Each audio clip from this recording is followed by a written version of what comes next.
All right, folks. All right, ladies and gentlemen, we are on. Let's get popping. Let's get popping, guys. So this is a second channel. So some of you who are moderators on the first channel may not be able to be here. Another thing to consider is I'm doing a lot.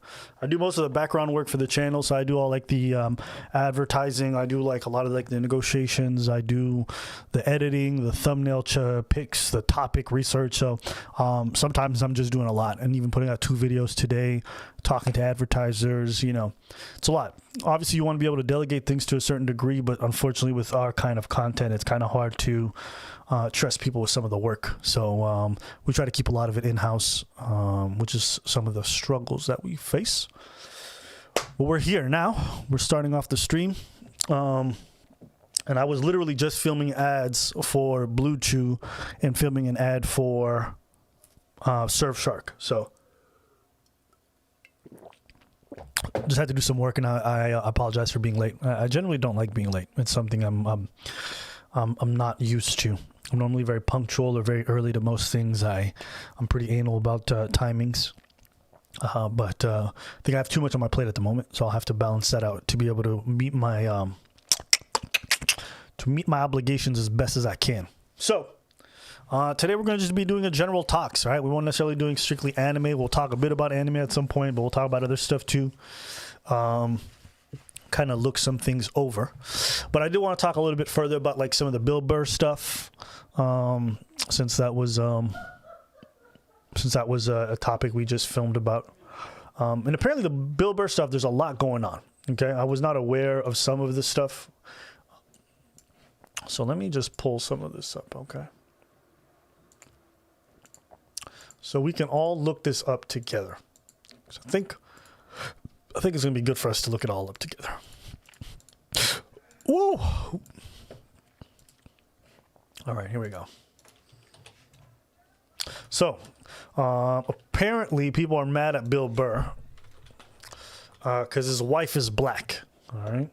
So let me pull this up for you guys on stream so we can all look at this. All right, good. I'm glad I didn't pull up a bunch of porn. So let me just make this screen a little bit smaller. There you go. There you go. Let me just slide myself over here. All right. Is the lighting okay for you guys, or do you want me to brighten it up a little bit? Let me see if I can. There you go. All right. Okay. So apparently people are really upset about the fact that Bill Burr's got a black wife. I heard something about that. So let's find out. So if you aren't aware, Bill Burr's wife her name is Nia. She's featured on some of the podcasts that Bill Burr does, and she's really cool. She's really cool. So some people don't like her. A lot of Bill Burr's fans don't like her. I think this is her right here. So yeah, I heard people saying like, "Oh my God, slave master stuff." Let's take a look at this.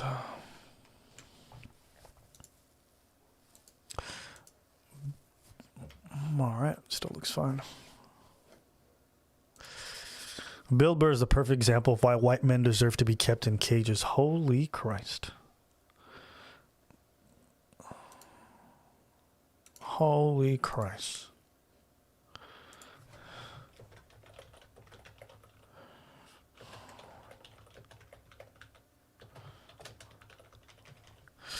Holy Christ. People are really saying all kinds of weird, creepy shit now, eh? It's just normal. Gen Z calling Bill Burr racist. Bill Burr and his beautiful wife, Nia. Yeah, I mean, listen, having a black wife doesn't absolve you from racism, but... Okay, here we go. There we go. Claiborne Griffin. You know what, though? You know what we need to stop doing? We need to just stop, like, just because somebody says some bullshit doesn't mean we got to take it seriously. Who's this Claiborne Griffin guy? Claiborne Griffin. He's a politician. He's a politician. Did he win? Oh my God. This motherfucker? Bro, why is he the only one with a MySpace angle for his profile picture while everyone else, even this fucking goober with the cowboy hat, looks more professional than this guy? How is it that you can't even take a proper profile pic for your running for Senate or whatever it was, the House, but you want me to take your opinion seriously? Bruh. Nigga. Yo, get these goobers out of here, bro. Get these goobers out of here.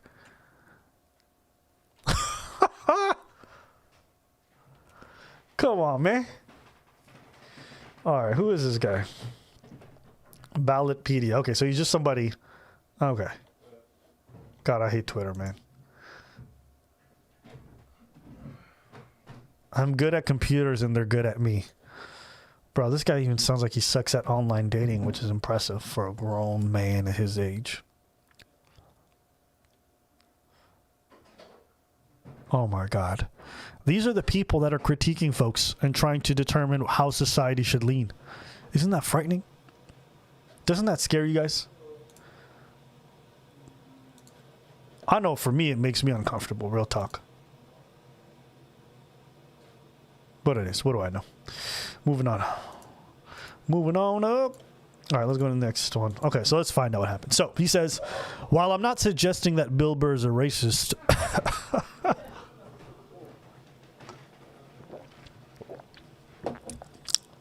Pretty sure we all know he's suggesting that Bill Burr is a racist. A white man having a non-white wife can sometimes be a sign of racism. Huh? All right, you lost me, bro.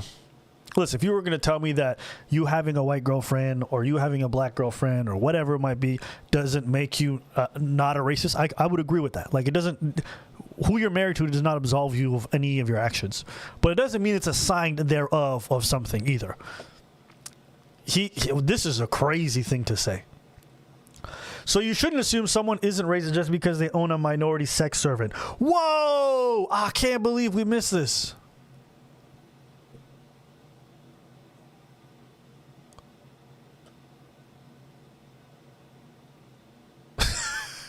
She said, bitch, shut the fuck up.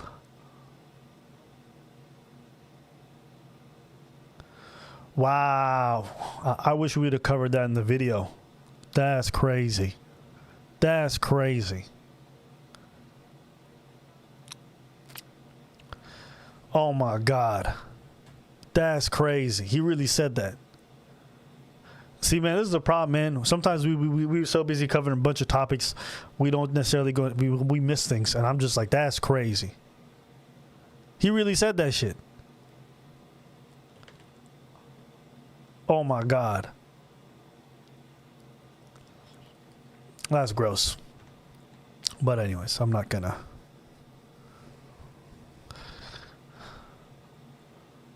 Why though?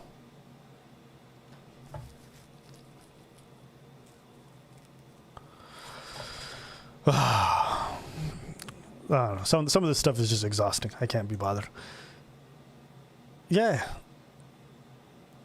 It's just like, just because you have a minority sex servant. What? Why would you add that to the conversation? All right, moving on. I'm just going to move it from here.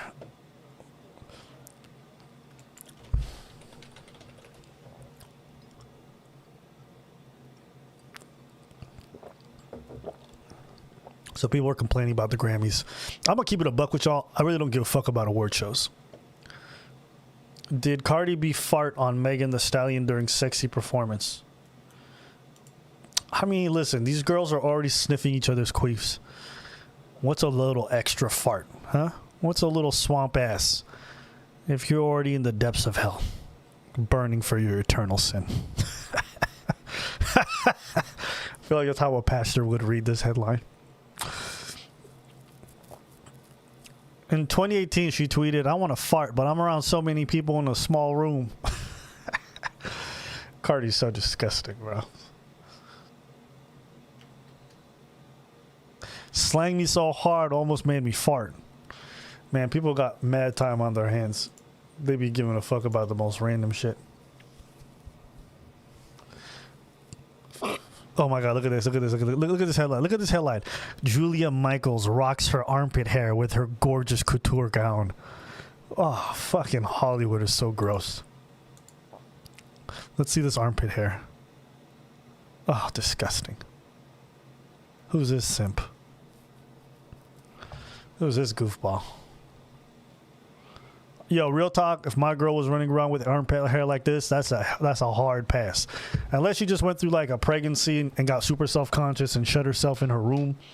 Unless she was like on a plane and it crashed and she was stranded on an island, there's literally no way I would stay with a girl who got armpit hair like that. If you got a strip long enough to land a plane, boo boo, I'm stripping you of that ring. It's over. Okay? That's gross.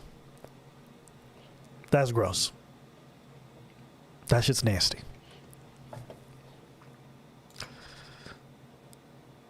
It's like, man, I don't know. Man, women could, you can do whatever you want. Okay? But that shit's not cute. A mustache, hair, like, yo, when I see this shit right here. Okay? All right, this shit right here. Okay, this shit right here. I've been on dates with girls who had hair like this on their face. I swear to God, I've wanted to take a razor to it so badly. It triggers me. This, and oh man, I can't do it. You should be able to do whatever you want. And I should be able to tell you to, oh my God. Oh my God. Oh my God. This is so triggering, bro. I don't even know if any of this is real, but I've seen women with like this. What's this? No shave in November. Yeah, I'm not clicking that. I refuse. I'm glad there's not more photos. I think I want to stop there. There we go. This is what I should do. Grammy's racist. Let's do that. Let's do that. All right, what did John Mayer do? Everyone's racist now. What did John Mayer do? Isn't that Dave Chappelle's best friend?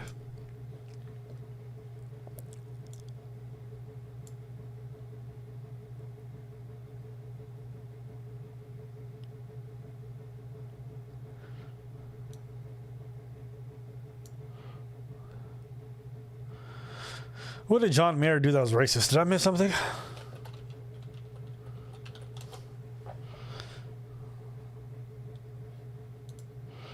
What did he say in the past that was racist?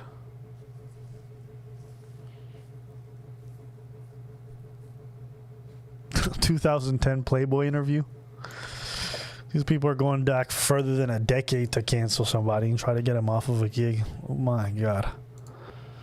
Ugh. Just, ugh. Who are these people?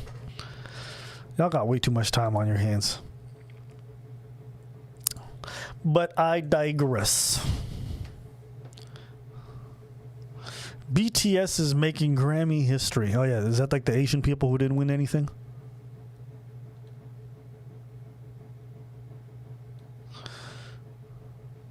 Racism and cutting tweets.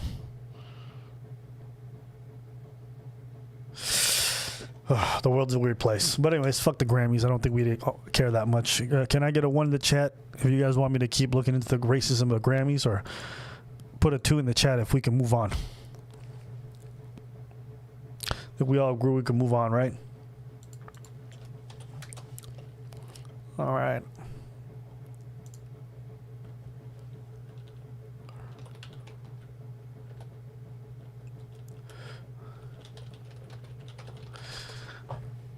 Oh yeah, I remember this conversation. If you guys have never seen this, this is what kind of triggered the whole "you're a white male." People. He wants to deport. Yes, he wants to deport Mexicans. He wants to make Muslims wear identification. We're at the start. What are we doing about ISIS? ISIS is not big of a threat as what we all do to each other in America. Yes, look at all the fucking.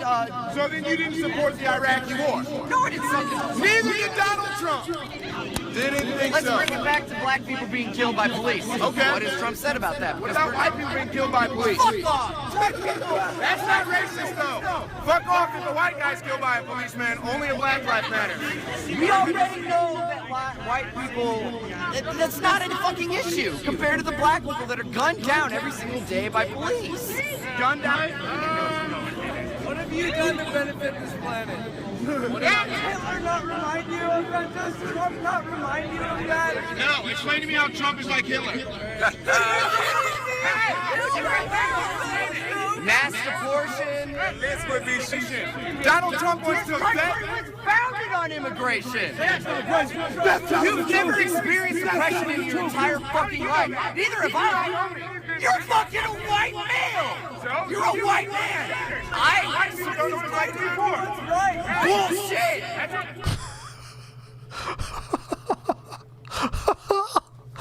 You're a white man. I need to replay that portion. Let me replay that. Oh, is there an echo? My bad, guys. Hold on. Let me replay that. Let me just replay that. You've experienced oppression in your entire fucking life. Neither have I. You're fucking a white male. You're a white man. White people don't know what it's like to be poor. That's right.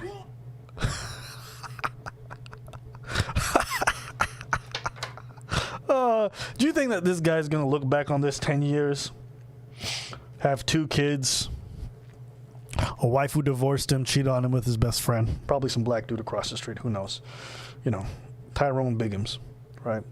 And he's sitting there in family court just getting shafted, got to pay alimony while like a black porn star is just banging his wife, right? I'm just imagining like the most hyperbolic situation.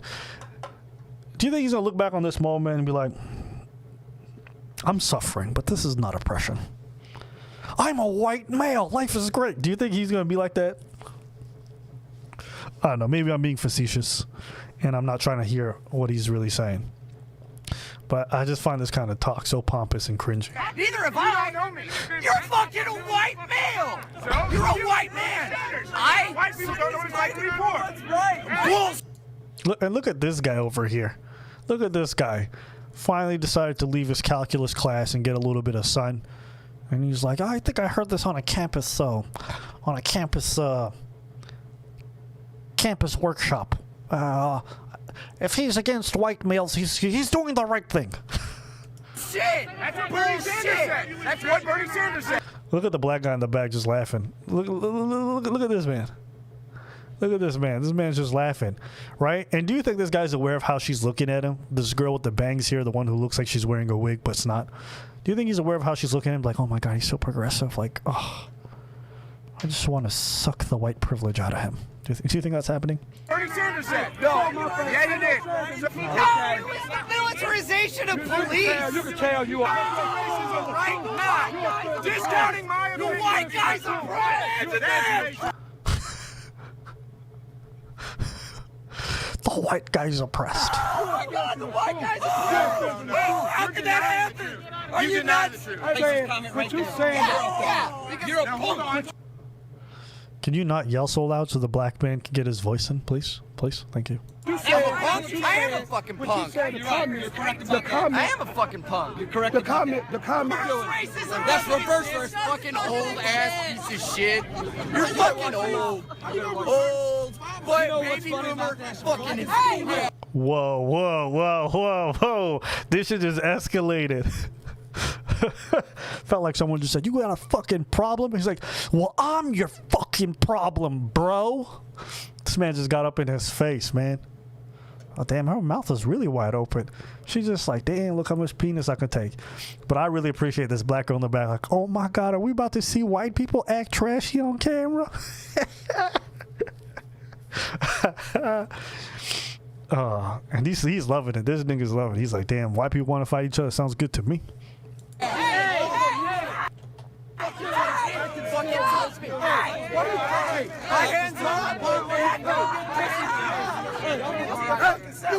If you're with somebody, put your hands on me. United.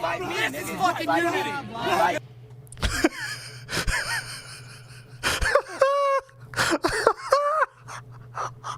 He said, this is unity. The black man didn't want to let me get beat up, bro. If you going listen, brother, I mean, I also believe in, you know, unity and all this stuff, but if 2 white people want to fight each other, man, they can have at it. I'm certainly not going to put my skin on the line for nobody, because God knows that once the cops show up, it's going to look a little weird for me. So if you want to do all this extra stuff, then God bless you, sir. Trump does not want unity. What the fuck is this guy saying, man? Why has he got that like hobo smoker voice? Trump does not want unity. He looks like he's ragdolling him the way he raises the arm, and these guys. This is unity. This is unity. he's getting ragdolled by the black man who's just like, give me your arm, raise it.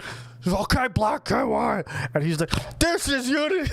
look. Trump does not want unity. Look, doesn't it look like he's getting ragdolled? It's just me.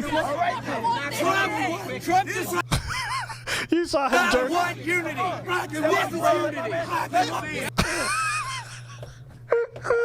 It looked like he got bounced out of the fucking frame. Look. What? I don't know if I'm just imagining it. It just looks funny. Oh, man.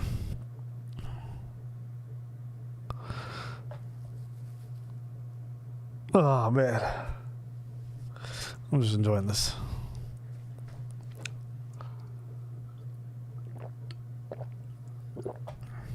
All right, guys. Let's do another 20 minutes of hating on white people. Is his hand still up? Oh my God. How tired do you think he is right now? He must be thinking like, bro, this is a workout. I just came here to protest, not actually put in work. Go get over. He's assaulting people. Oh, you little pussy. You are a pussy. Trump's right. Trump is right. Guys like you are pussies. Good times, good times. I feel like the whole discourse around this is so cringe. Every time it happens, I'm just like, ugh. But do you feel some type of way about white males? Not really. As long as they don't bother me, I don't really care that much.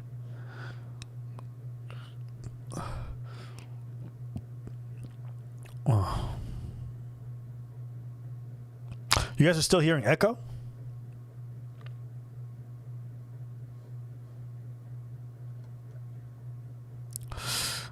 Yeah, as far as the context goes, this is just a clip that exists of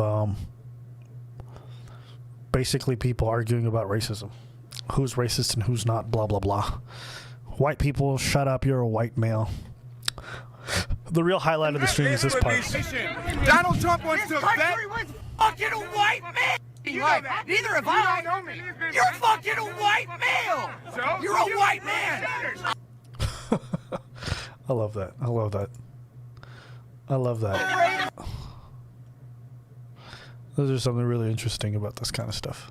I have with me in studio Destiny, right? Yeah. How did you get the name? Is that a lady name? Yeah, kind of. I made it when I was like 9. You call yourself Destiny? Well, in real life I call myself Steven, but online I go by Destiny. Yeah. Oh, so your real name is Steven? Yeah. But online you pretend to be a woman? No, I just have a feminine name, I guess. Yeah, that's a girl name. Yeah, I mean, sometimes it is. Do they know you have a girl name online? I don't think most people see it that way online. Do they see Destiny as a male name? I guess so, yeah. Amazing. Amazing. You know, this man tried to invite us to come on his show. We haven't responded yet, but it's one of those things that I think about a lot. That man is funny. I'm not going to front you. Amazing. Amazing. Jesse Lee's funny. Have you seen let me see here. This is one of the best moments. Oh,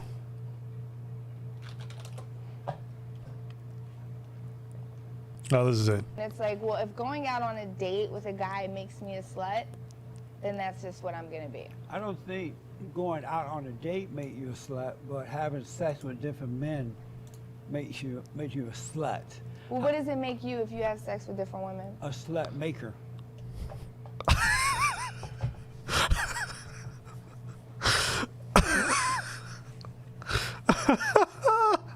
This man is strange, but I respect it. A slut maker. Men don't want sluts as wives and mothers of their children. Who cares? You can't live your life for no man. It's not about men. Who cares about men? If I sat here and lived my life for a man, I would be miserable. But you do understand that a man would not want a slut to be the mother of the children, That's right? not true because... Not real men. What is a slut real man man, with. Jesse? What is a real man? You? Yes. I think it's perfectly normal for a man to have anger. So when you're married and the woman is angry and you're angry, how would you solve the problem? Well, one of the I don't get the same respect that white Americans get From whom? from people in general. Are you serious? And why not? Why not? Because I'm a black male and I'm an educated black male. I'm a threat.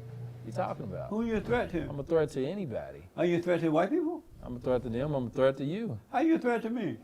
But so you feel like you're a threat? I feel that anytime that you don't even look like a threat. I don't look like a threat, but if Why think that way? It's not the fact. It's through watching. You're too nice of a guy to live that way. You're walking down the street, maybe you see somebody walking, they don't have any legs, and they have a shopping cart, and they're trying to push through the street and survive. You might feel sad about it or something. I'll be like, wow, that person is walking with no legs, pushing a cart. Jesse Lee Peterson, right? He's an interesting character. Some people think he's a meme, but he's actually been doing this forever. I remember watching an old footage of him. Let me see here. There's some old footage of him.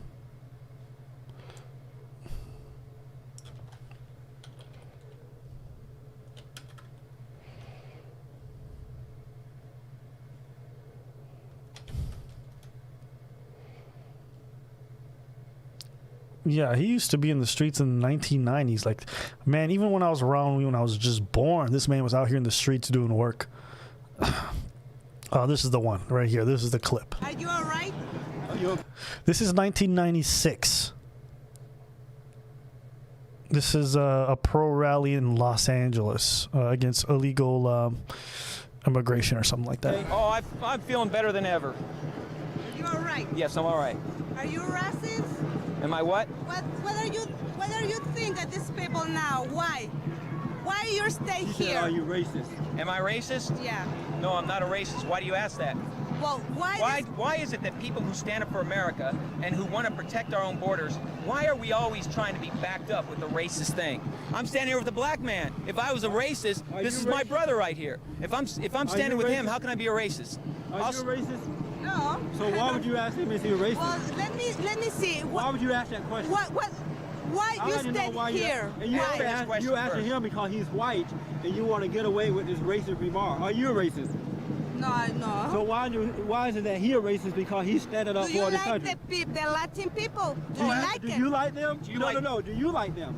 Yeah, I like America? people. Do you like America? Yeah. Then what's the problem? You should be out here picking it with us.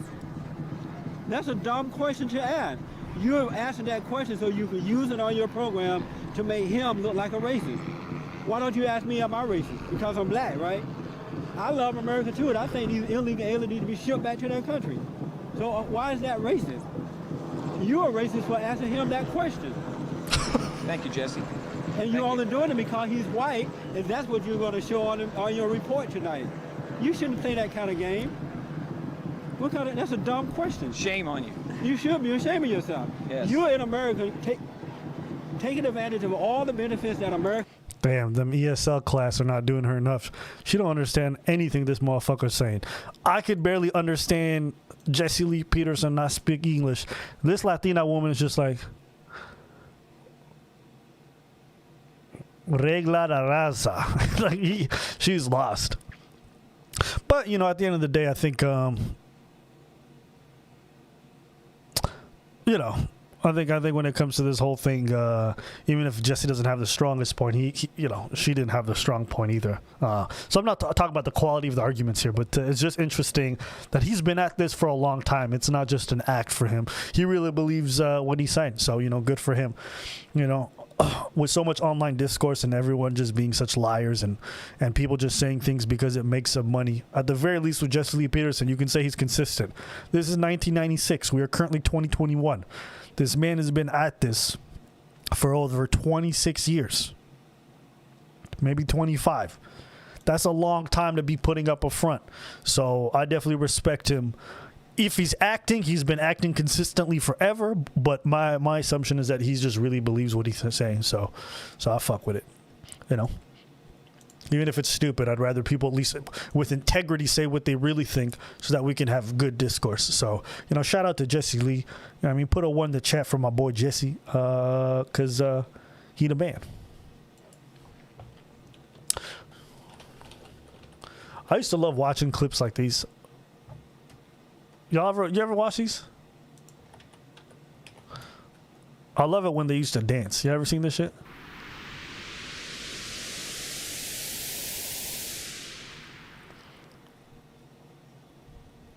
Like I said, I'm not 100, I'm not 200, I'm 5,000%. Andrew, you are not the father.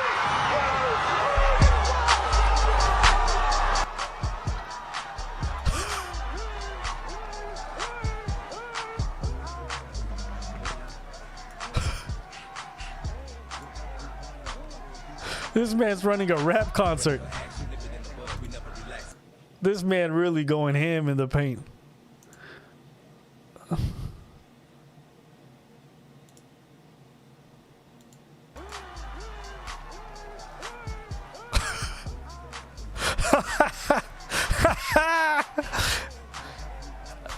Hey. Hey, what up? What you doing later, Ma? Hey, get it. Hey, get it. That's funny. That's awesome. I like that.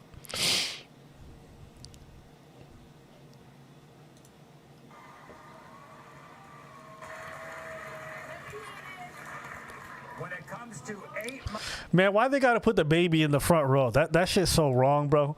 That shit's so whack. O'Brien, Kiara, you are not.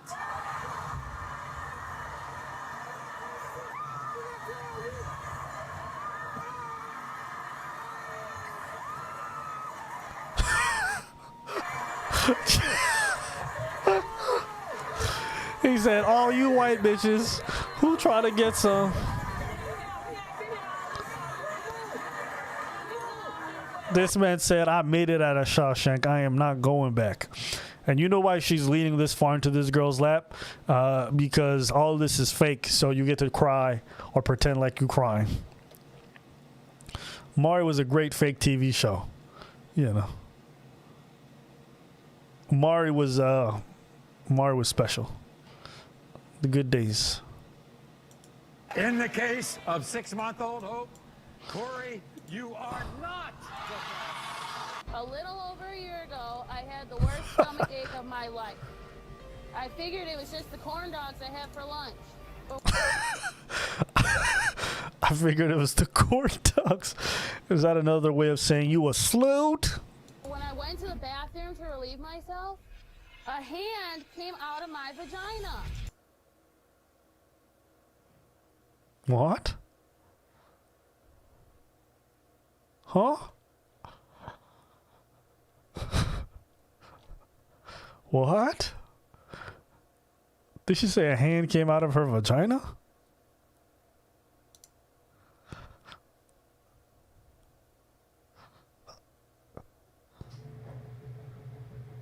Chat. Yo, chat, did y'all hear that? Did she say a hand came out of her vagina? Huh? Ooh. All I could think to do was call my boyfriend Corey. I said, Corey, a hand just came out of my vagina.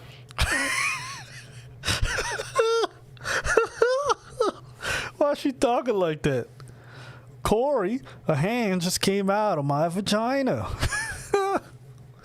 Corey, help me.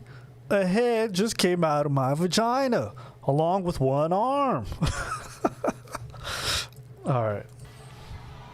But now let me tell you what I really hope. That my low-life idiot ex-boyfriend David is not the father of my baby.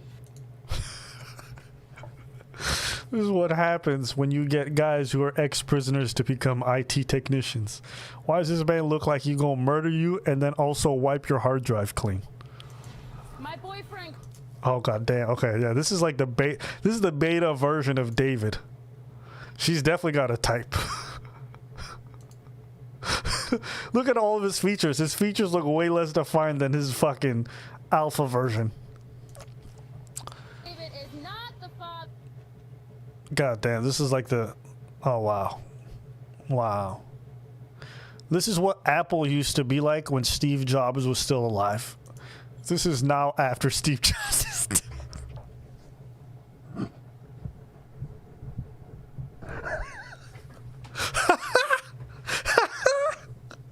Oh, man. Oh. Dan is a great father. I don't know when I got pregnant, but yes, I slept with both men around. This man's got a villain's chin, doesn't he? This man looks like if he ran into Batman, he'd be like, I'm poor, but I bet you my chin can beat yours. Can you imagine chin fighting? All right, let's see what happens. Around the same time. You don't get along with David, do you? I cannot stand David. He is a low-life piece of scum that shouldn't have children. You're a liar.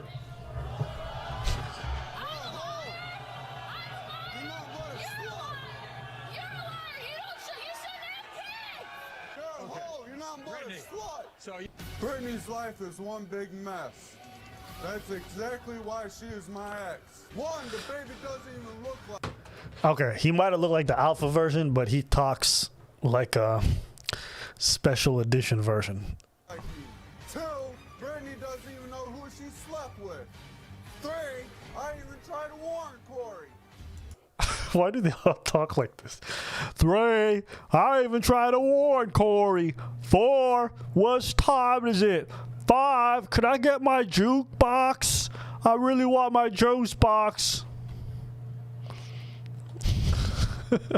Why are they speaking in caps lock? You can't turn a hoe into a housewife.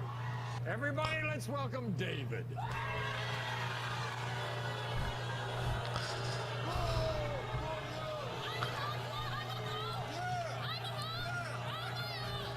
Really? Yeah, she's a hoe.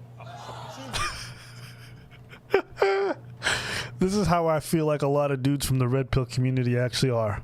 They just watched a couple of videos from fucking one of them dudes and just went, according to Darius M, she's a hoe. It's time to find out what Brittany's current boyfriend Corey has to say. Everybody, here's Corey.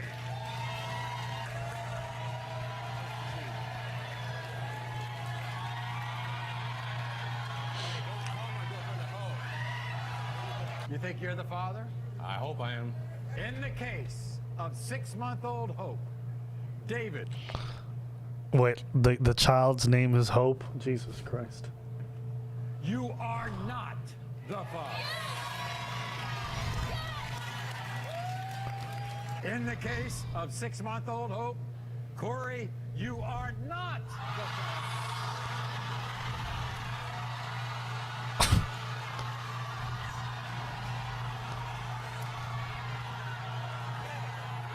Why do they all go to the same couch to cry? I am not. Why do they all go to the same couch to cry?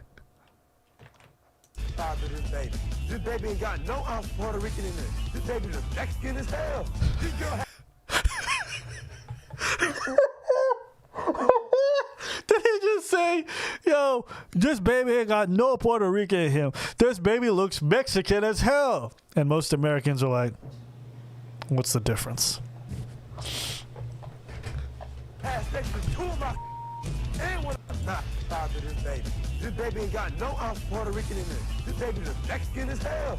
Mexican as hell. How you gonna look at a baby and say looks Mexican? What? Does his baby look like it's gonna take on 3 jobs? Does his baby look like it's gonna be built like a fridge later? Like, what does that mean when you say it looks Mexican? You a nasty asshole. This baby got 10 different brothers, and I ain't one of them. Ayla already had 1 guy tested, which means there could be 100 other guys tested. You in the audience, you could be the father. Ayla, y'all got Dumbry across my face? You know and I know I ain't the father of Khalid. When this test shows how big of a liar you are, I want you to leave my ass alone, because I'm sick of you and your lies. He's a little bit worked up. Here's Jose. Jose, come on out.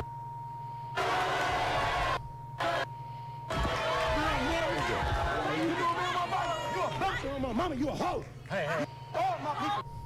Right. Whatever, man. Stop it. Show the results right now. What? Right now. damn, man. I don't know if this man's a rapper, but this nigga's hype. Like, I'm ready to go in. Let's do this. So to be dunked on my mama shoulders, girl. That's either Papa. Jose, sit down here. I want to talk to you about something. Right, Sit down. I want to talk to you about something. You know what's so funny? Yeah, what up, you know what's so funny? You know what's so funny? You know what's really so funny? How you called me last night and told me not to come, right? Man, I wanted my you want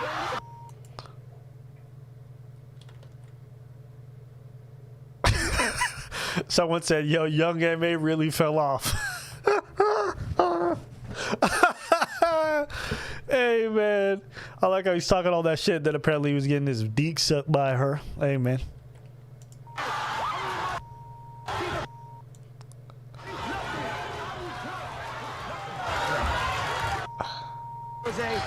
I'm not gonna lie to you, it looks like it would have been fun to be in the crowd for one of these. Even though this looks so incredibly fake, it looks like a hype experience. I just want to talk to you.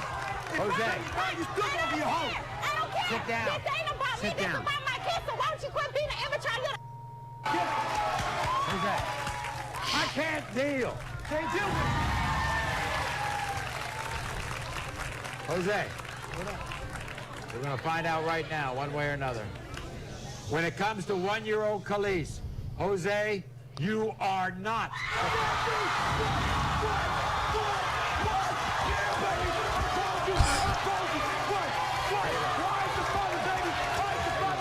Look at this, man. Man, I'm not gonna lie to you. American TV used to be A1. They used to be crazy. Like, yo, Maury show was hella hype. I used to watch this. Good times, good times.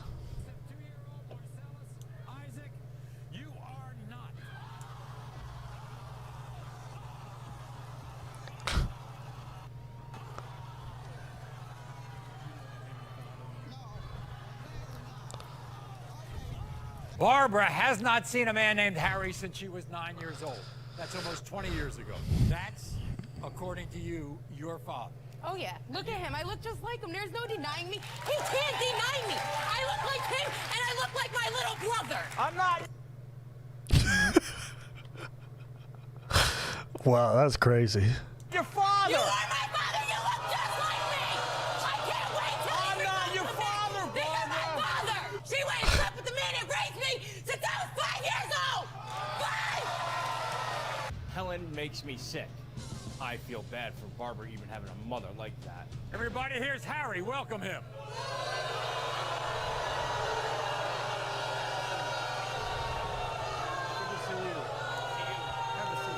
I'm disrespectful? Yeah, I'm you're disrespectful? Yeah, you're Why? disrespectful. Because of the way you treated my mother. Whoa, wait a minute. You made my mother's you life better a ask her living hell. How positive are you that you're not her father? I'm 100% positive. Barbara's mom, Helen. Whoa, whoa, whoa. You're a liar. You know you are. You know she's your daughter. You're In the case of 27-year-old Barbara, Harry, you are the father.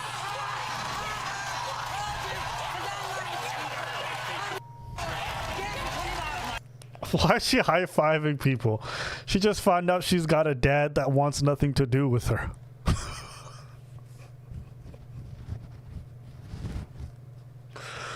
Oh, good times. American television when it was just absolutely fucking pointless.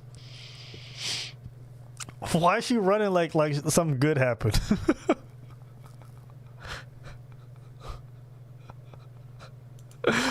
Oh, this man looks like a welfare version of the Kingpin from Spider-Man. This guy. Where's my baby girl?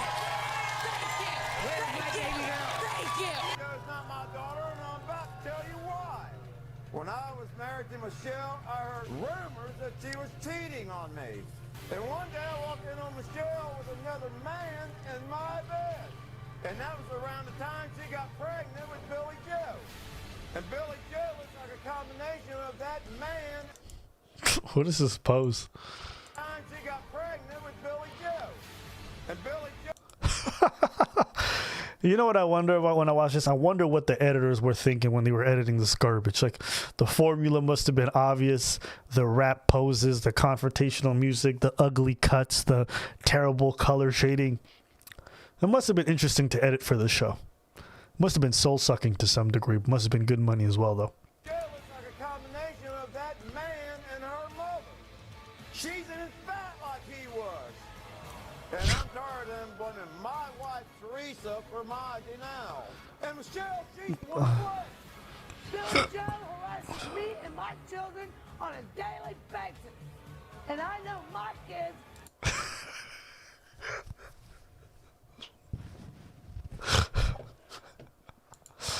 You guys ever seen this meme?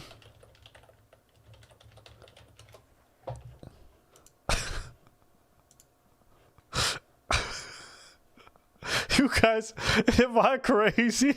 Am I crazy? I don't even know. Anyways. Fill out the front. I have tried to get her to take a DNA test, but she refused. And it's because she knows deep down that Frank is not her father. It's me that's never claimed her because she's a whore. She is. No, she ain't. Yes, she is. But she cheated when we were married. And she's still a whore. Yeah, but she was born before You whore, get out of my face. I'm not in your face. Comes to 26-year-old Billy Joe, Frank. You are the father.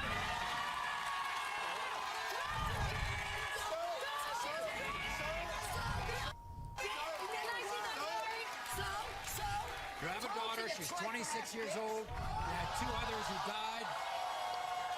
You are not.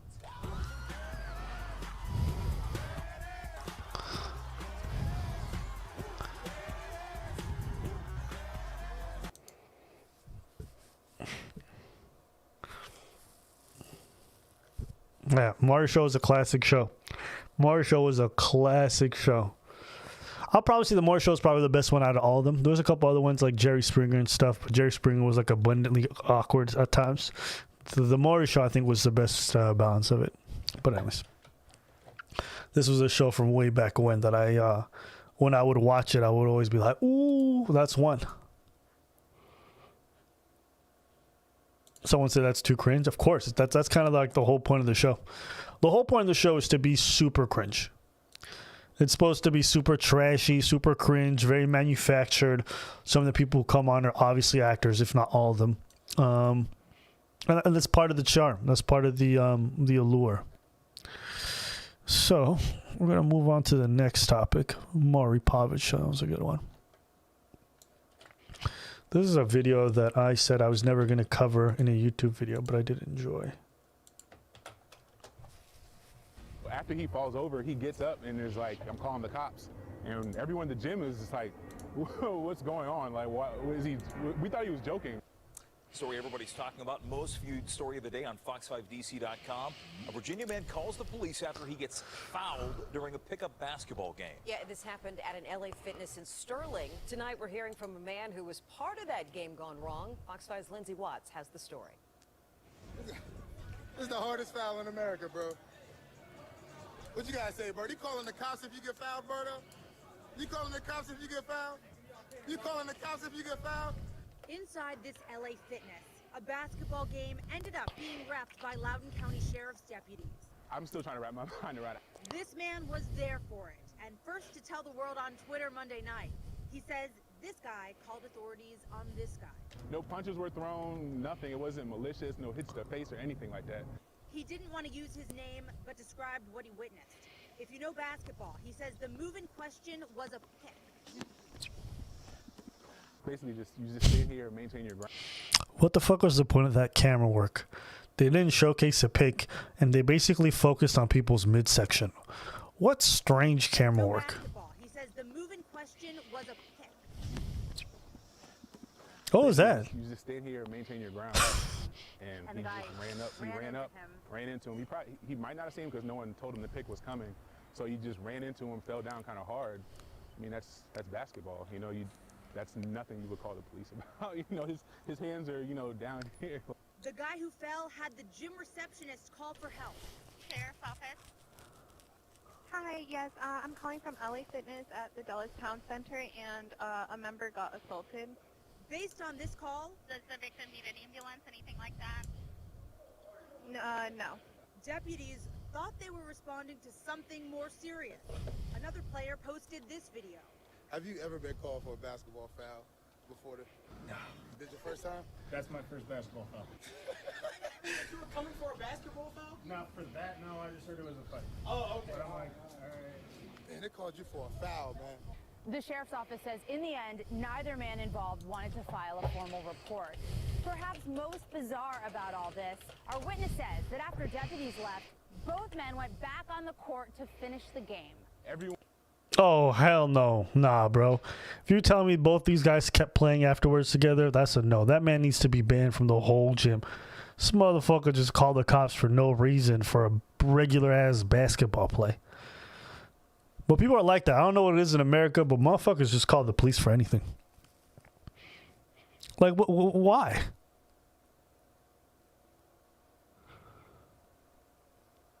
Nah, bro, I would not play with somebody who calls the cops for a pick.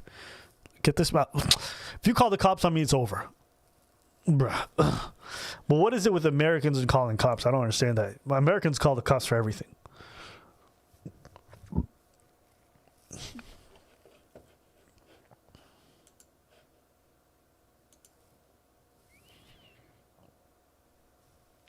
Like, that's not something you call the cops over. Am I crazy?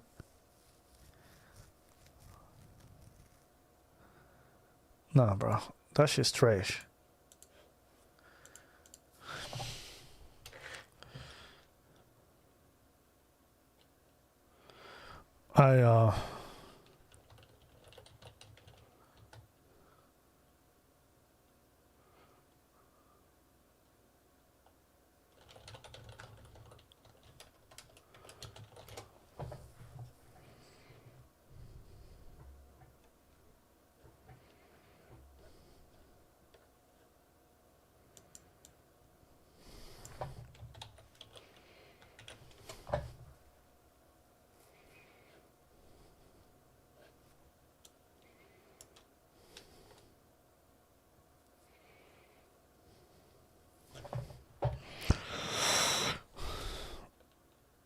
Oh man, what was the one? What am I looking for? There's a video I was looking for that I remember from a long time ago. I can't remember what it was.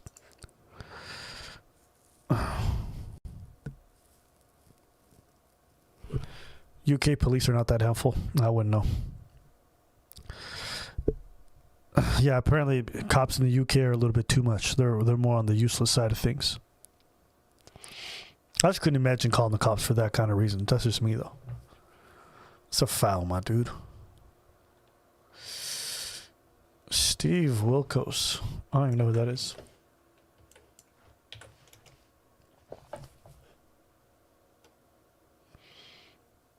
I have literally never seen this show. I didn't even know the show existed. Man, my boyfriend been together for 3 years, and since the beginning, he's been abusive. He busts my lips, he give me black eyes. It was a time where he done choked me and picked me up in the air and dropped me. He slams me.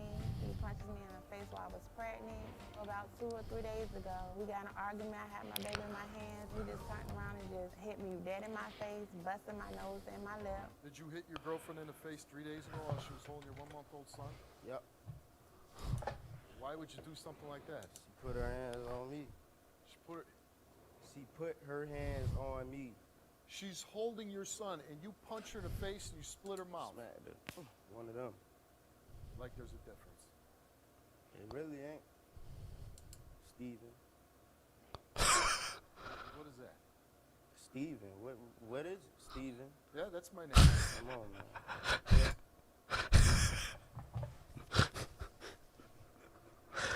man. Steven. I like the way he said that. What else do I got to say? What are you, some kind of punk that you want to twist? Ain't nothing punk about yeah, me. you're a punk. Ain't nothing punk about me. Yeah, let me tell you something. Nah, you ain't gonna, you hit something. the mother of your Let me child. tell you You put your son in danger. Male, you put your female, son in danger. female. What kind of would get the animal are same you treatment as when she you gets. would hit a woman, the mother of your child? What happened if she dropped your baby? Then I'm gonna pick him up and put him on the bed. Don't touch me.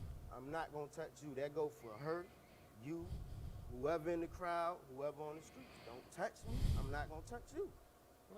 We're not talking about some stranger walking down the street. That's what I'm talking about. This is the That's mother what of your okay, child the mother holding of my your son. child, the You mother wouldn't of my care when brother. you split her mouth open if your son fell and cracked his head open? A baby that could die, your son could die by your actions? You're not. Come on, man. Let's be real. Yeah, let's be real. Let's be real. What do you think would happen to your son? When I smacked her the other day, the bed was right there. So ain't no possible way he could have fell and hit his head on nothing. First of all, I'm not your it's bro. Two sides at You the understand? story. I'm not It's your simple bro. as You that. don't run the show. Okay, I run You this don't the run night I nothing. do. You ain't doing Oh yeah, the anything. night I do. The only thing The night I run it. I run this night. Listen. Nah, ain't no listen. You listen. You listen, homeboy. Simple as that. Listen. Hey, bro, you tall. Listen, I ain't the way- scared of the you way- by a the long way you're shot. acting, the only Nah, thing that the you're way running you're is acting. your mouth. No, you running You your mouth. understand? This is such a pointless conversation. This is one of the most pointless conversations.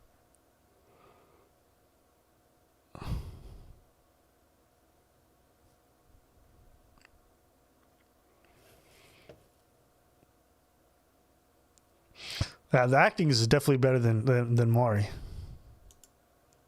You running your, don't put your fingers in my face. Simple Don't do as that again. Don't do it again. You don't do it again. You You know telling me what? What you telling me? I'm telling you, don't do it again. You don't do it again. Simple as that. Hey, what? Listen, hey, punks what? don't You tell a me punk. what to do. Do you understand? Listen, man, you're doing too much talking, first of all. Look. You know just what? Just You know what? listen, man. Just Get this piece off my stage.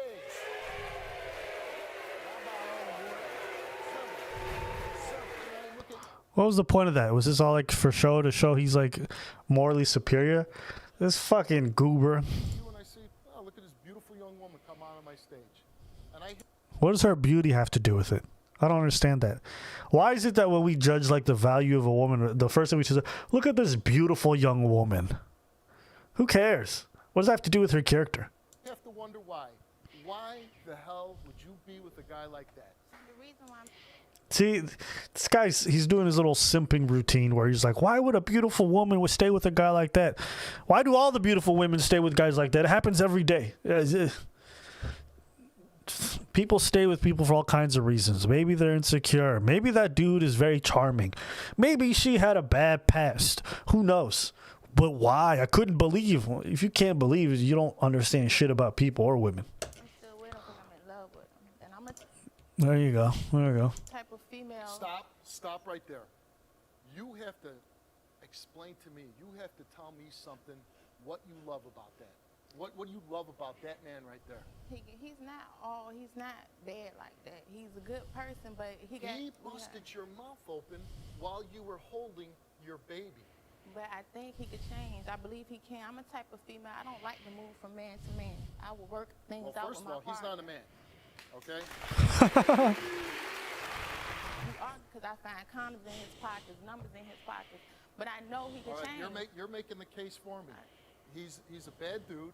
He hits you. But that's why I'm up here, because I know that you got my back, and I know you probably can help him. Okay, I can't do this. I can't do this. This show's too cringy. I really can't do this. I don't know how people watch this kind of stuff, but this is way too cringe for me. This is way too cringe. This is way too much for me. I can't handle this. So this is like, yeah, I never watched this dude in my whole life. So this is all new for me.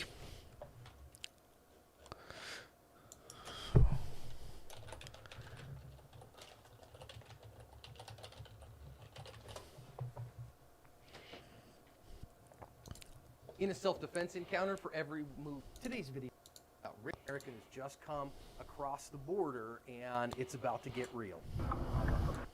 This shit's crazy, bro. Watch this, watch this, watch this. Look at that. Look at the way he pulls in. Look at the way he pulls in, trying to hold him in spot.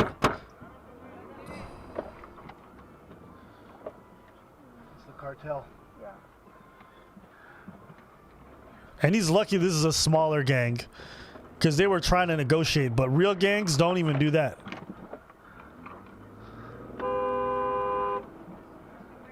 Look how you're trying to cut him off.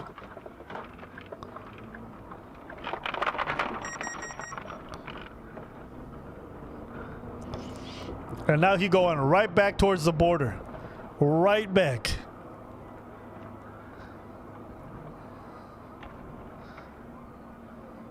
Crazy, bro. See that? From comments in the description. Yeah, so they be trying to steal. They be trying to steal fucking trucks like that apparently across the border all the time. And so some people don't realize it, but it's hella chaotic in other spots to a point where even though it seems like a very civilized and simple place, like crime can just spring up out of nowhere. Moment he pulled in at that intersection, they try to pull up on him real quick. And he's lucky that they didn't just pull out guns and just start banging on him. Yeah.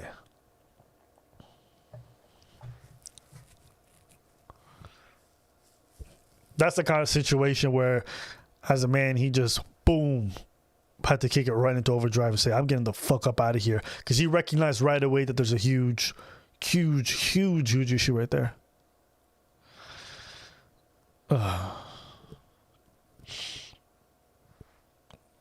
I will not watch that person. Description on the Raw, which I have linked in the description, you can see that this guy is now headed back towards the border crossing and back on his way to Laredo, and that's where this one ends. Scary stuff, lots of lessons to come out of this one. I have a question for you. What's your favorite ASP saying? I know I keep them, kind of a bunch of them around that we say again and again to help us remember. Which one's your favorite? I know that people are going to ask on the get-go on this one, why would you go into Mexico with your car from Laredo, Texas? And the honest reason is there's a host of reasons that you could. Many people who live on border towns like this, they cross the border multiple times. They got business reasons to go back and forth. Sometimes family living on both sides and those kinds of things. So these kinds of crossings do happen, especially early in the morning, 6 o'clock like this. This could be for work. Now, we see what's coming here. This looks like an atypical, street light here coming, because you see people coming out of the way and a bunch of people that are outside of the cars. Now, I know to people in suburban America, this is going to look like, way something's crazy right now. But if you have never driven in Mexico, or driven in other parts of the world, sometimes, you get across the border and the culture shifts very, very much. Now, of course, right across the border and across the Rio Grande in Texas, you know that there's an awful lot of drug cartels that are down there. So when they recognize what's going on here, you better be able to react in a hurry and know your culture now. Yep, that's exactly it. All right, hitchhiking might be a thing in America, but if you overseas or some other places, do not be out there just playing games with these motherfuckers. They will rob you blind, and they are not playing. He thought he was just going to pull through, but of course now he's got a truck blocking the way. So you got to be able to think on your feet. The number one thing as a self-defender that you have to be able to do is to continue to think, to not get into that vapor lock, but to continue to do that Colonel Boyd OODA. Oh, is it this one? Men, especially men who are. It's a luxury. The conversation is, do we need? The procreation piece in part is not necessarily a luxury. All right, so since everybody wanted a Kevin Samuels video, I'll check this one out briefly. I haven't watched this one. I think that it's dangerous. Hold on. Mm-hmm. I didn't say it was a luxury. The conversation is, do we need each other for survival? Right. And so as far as survival, I think that if, men did not have women, you guys would survive a lot longer on this planet without women than women would be able to survive without men. However, there does come a time where men begin to die out. That's not the point. I get that. Mm-hmm. It's like you guys want to make this point because it's the only point to make. Granted, we're not talking about reproduction. Mm-hmm. Women, if men were gone, women could not even live to the end of their natural lives. Men could live to the end of their natural lives even if we couldn't reproduce. And so I think that the conversation is around two extremes to make a. Okay, hold on. Let me just play this back just to make sure I understood his point. As far as survival, I think that if, you know, men did not have women, you guys would survive a lot longer on this planet without women than women would be able to survive without men. However, there does come a time where men begin to die out. That's not the point. I get that. I mean, it's like you guys want to make this point because it's the only point to make. Granted, we're not talking about reproduction. Women, if men were gone, women could not even live to the end of their natural lives. I mean, he's right. He's right about that. That you probably, if society went to shit and all that stuff. That, yeah, you know, considering all the natural elements and animals and stuff like that, probably very, very difficult for a lot of women. But I think when you think about the survival of the human race in general, I think you have to include women in that, irrespective. So, not sure where the point is going, but I'll keep watching. And so, I think that the conversation is around two extremes to make a very, very important point, because I do feel as though a lot of women do not see the need for men and do not respect men for what they bring to the table. However, I think that saying to men, especially men who are not as cognizant as yourself, it doesn't matter. Okay, look. They don't have to be. The men who are already doing the jobs would stay doing the jobs. They don't have to become. They don't have to become cognizant of the fact. We just need a certain amount of replacements for the men who die off that are doing the jobs. Man, a certain amount of replacements for the men. Because we would take okay, ma'am. I get it. One thing I like about Kevin is, like, every time he interrupts somebody, he says "ma'am" at the end as if to make it polite. I enjoy that. You want to make the reproduction argument? That's not part of this conversation. We're not reproducing. All human beings are now sterile. I'm Thanos, right? I can snap women away, I can snap men away. I'm going to snap away reproduction. We're all sterile now. So even if you existed, we still couldn't reproduce. Now, let's go from there. Do sterile men need sterile women to survive? No. Do sterile women need sterile men to survive?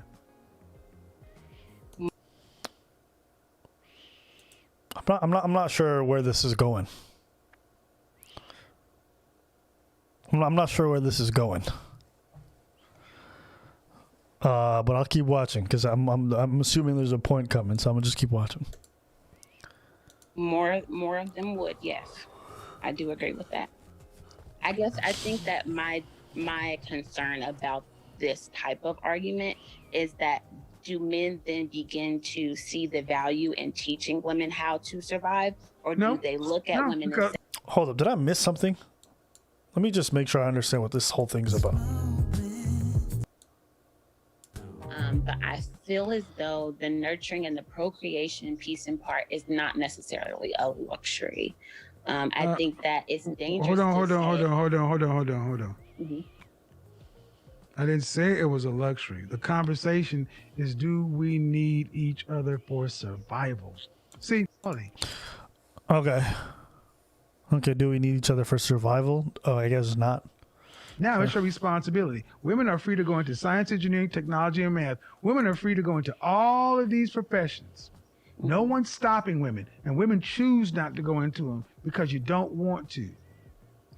Women don't want to do the jobs. So women now, and I believe too that we are like saying or referring to modern women. And so modern women have been conditioned in a certain way. And I think that is more so of... There we go with that bullshit. It's not y'all's fault now.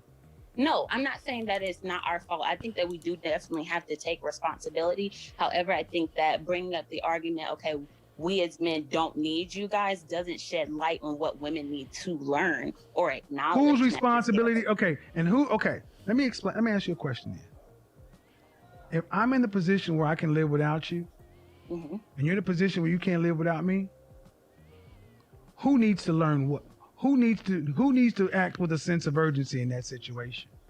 I think the women do, and stop right there. Okay. Stop right there. Women need to act with a sense of urgency because without us, you die. Women are not only not acting with a sense of urgency, you're walking around talking about you don't need men. They're going the opposite direction. So saying that I think it's a destructive conversation or we need to do something, men are saying we're tired of holding your hand. You want freedom, you want to be away from us, you want to call everything that we do toxic and misogynist or whatever, fine. We'll go over here and do what we do, we'll be just fine. And then when you finally realize, the women who finally are smart enough to realize that your life is better with us than without us, and you wanted to get on our page, we'll work with you. The ones that don't. And so Oh man, really brought out some sound effects. So I guess the women who are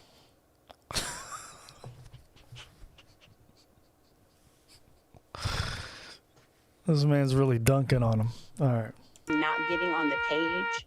So I definitely feel as though, yes, women need to get on the page because, like you said, men do have the knowledge that as of now, men have more of the knowledge because of how women, you know, think. It's not as of now. It's not as of now. As of now, meaning what? The women couldn't do it before? They were kept from the knowledge?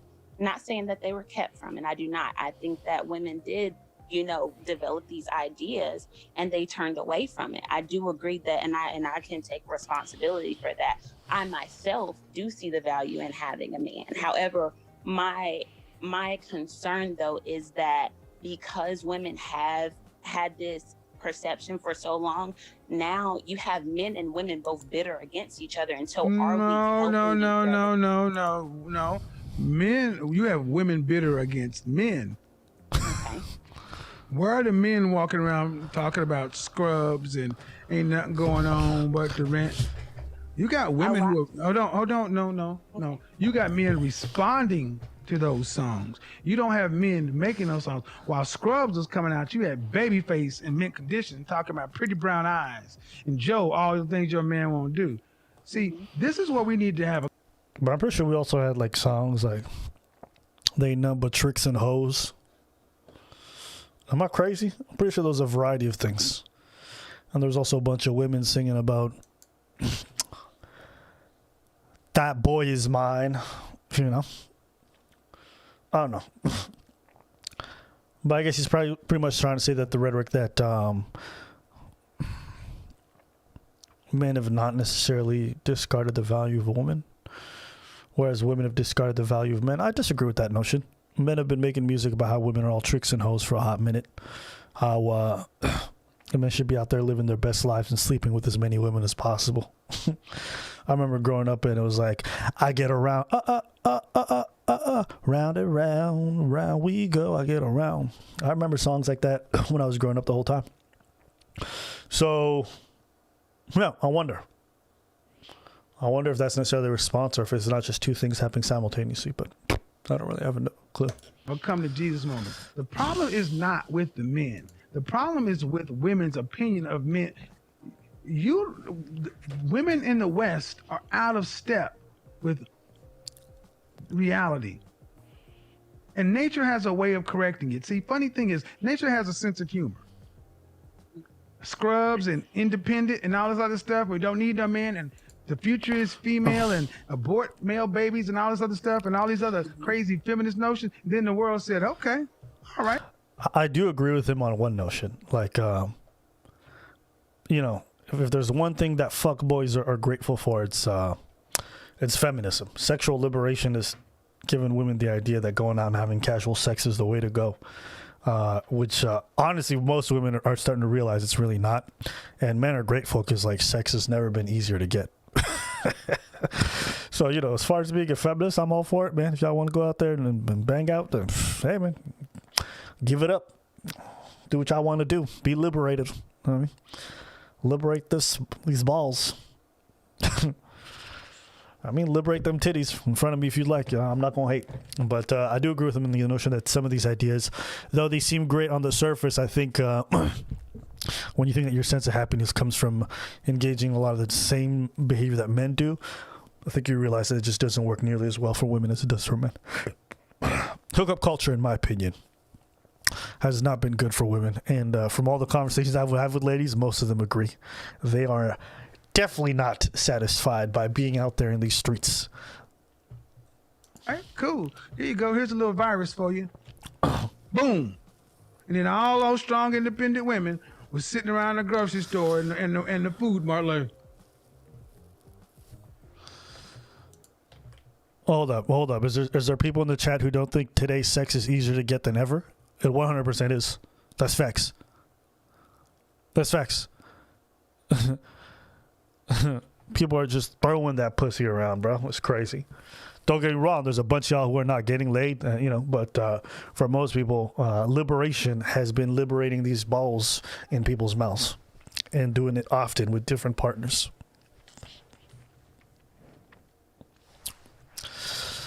Oh my God, why is this girl like so annoying?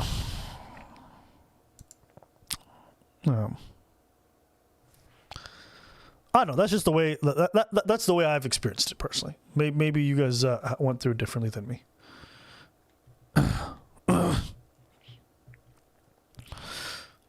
What are some of those reasons? I don't know. You'd have to ask women. I don't know what it's like to be a woman. What I do know is that a lot of women do the whole hookup culture thing, and then they just come out of it and they're like, and they're just really unhappy with casual sex. That's just been my experience. Almost every girl I've met who's done the whole hookup culture thing has hated it, whereas on the man, it's a bit different. So, yeah, let me just keep playing.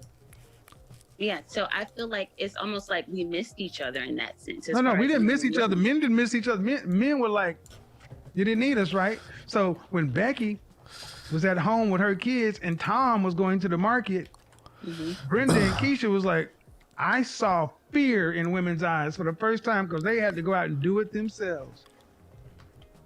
Right. So at one point in time, and I think for me even too, I'll speak more so whenever I think about the Black community, as far as the nature of how women view and respect their men has changed drastically. Did you hear the previous woman? Did you hear the woman who wouldn't even admit? Did you hear the previous caller?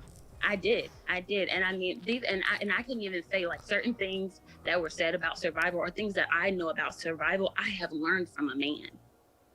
I have. And so I just think my concern more so is that whenever we are saying, oh, men, like for instance, all of the women callers, they are very hostile. And I feel like they're hostile because what they hear first is, we don't need you. And it's expected. And not to say hold on. What do you think men? What do you think men have been here? I'm sorry. I understand. Hold on. I'm sorry if they're a little hostile because one man finally shows the numbers and puts an argument out in front and says, no, the truth is, we don't need you. Look, ladies, if you're hostile and don't like it, your gender picked the fight over my lifetime.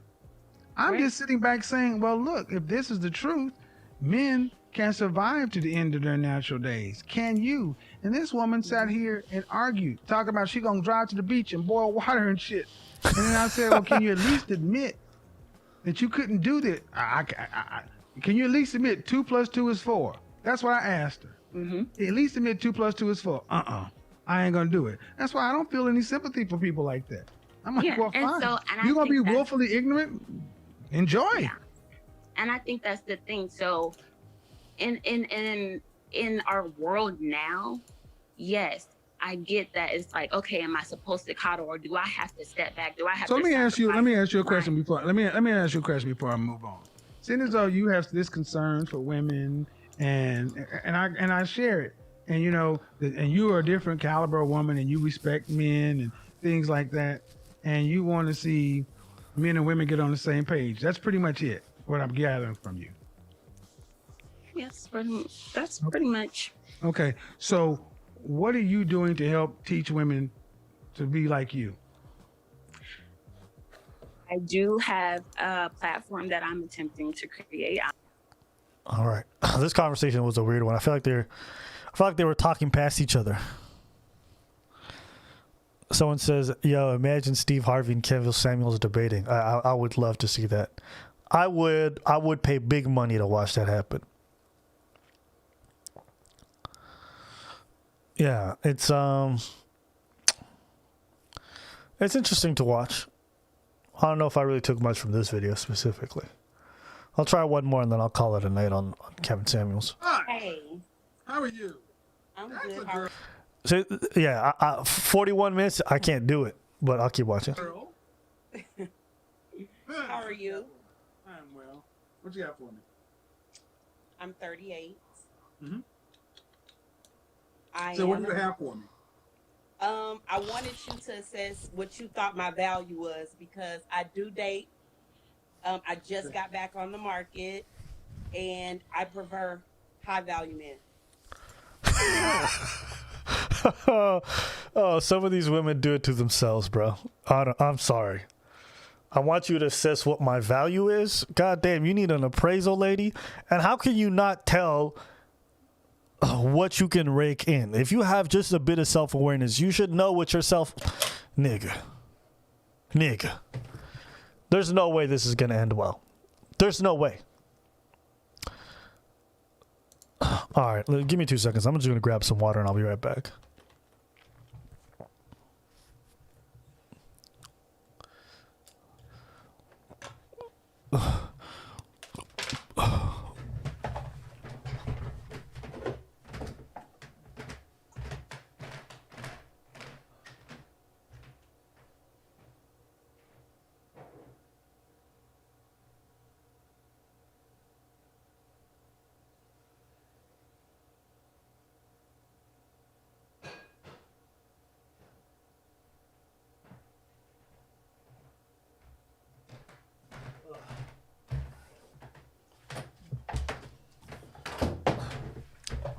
Okay, let's do this. Let me turn the... There's no way this is going to end well. She already must be lacking self-awareness if she's going to a random person to say, what's my value? Jesus Christ. Like, how do you not know what you can get on the market? I just don't understand this.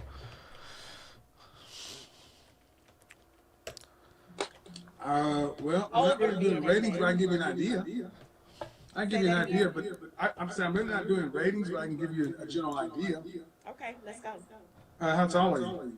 I'm 5'7". Dress size? 4. How much did you weigh last time you weighed yourself? 130. It was like 136. Okay. Any children? Yes. How many? 1. Age and gender? 9. Female. Got a girl. I don't know what the point of the gender is, but sure. Baby girl. You were married to her father? I wasn't. Okay. Hard truth. I even said it earlier on Instagram, so if you go back, you'll see it. A kid knocks 2 points off of every woman. Okay. 2. Okay. So let's say if you're a 10 and you have a kid, you drop to an 8. If you're 9, you drop to a 7. Because it's that big of a deal. Are you looking to get married? I am. Okay. Are you 38? Yeah. Are you I turned looking to have 39 any in more February. children? Okay, you're looking to have any more children? It depends. It depends on my mate. I do date older men, so if he ends up being a certain age, then I'm gonna opt out of that. But I would like to have another child. I would like for my child to have siblings. Okay. Just maybe one. Okay, so, and the thing is, when you put this high, and you're like a CPA or something? No, I work for a public accounting firm. I'm in advisory. I've been in corporate finance for 16 years. Okay, so automatically, what starts to complicate things is when women start talking about high value men tend to you don't tend to become high value until you're 35 or 40 years old. There's no way. There's no way. There's no way this could end well. How could this end well? How could this end well? You know what I mean? Like, when you watch this and you're sitting there, I just don't understand how you get to 38 years old and you don't know, like, what your market value is in terms of dating prospects. I just couldn't imagine being disillusioned about that. That's one of those things I just never understood. Like, you know, when I was dating a lot, right, before I did any of this YouTube stuff, there was no way I would have been on platforms asking people what my value was. Like, bitch, how do you not know? What's wrong with you? Like, are you walking around with that much, like, no self-awareness that you can't tell?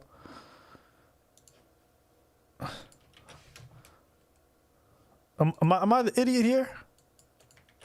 Like, how can you not know? That's what I just don't understand. Bro, if it's me, my nigga, like, yo, I know right off the top, right off the jump. Like, I know exactly what's going on. But anyway, so what do I know? Do you guys want me to tell you what your value is? You guys can call in on Instagram when I'm going to be doing a live in 10 minutes. And I will tell you if you're a 1 out of 10 or a 2 out of 10 or a 7 out of 10. But at some point, if you go on enough dates and you see who you constantly attract and what the fleck, I know my range. You know my range? My range was anywhere at the best top, like very few times I might hit a 9, and then on the low end, you know, I could guarantee myself at least a 6, right? That's what I could draw. That's what I could draw. Okay? That's what I could draw easily. Anywhere from a 6 to a 9. This is before I did YouTube, okay? And a 9 would be like once in a while, right? That would be the high end, and the low end, you know, in terms of what I could draw would be anywhere from a 5 to a 6. Like, that's pretty consistent. So, you know, I could comfortably sit around a 7 with somebody, and that's cool. But I got homies who, like, you know what I mean? They gonna draw buckets. You know what I mean? Constantly picking up force. It is what it is. But you should know this. You should know, like, what you can pick up. I don't know what to tell y'all.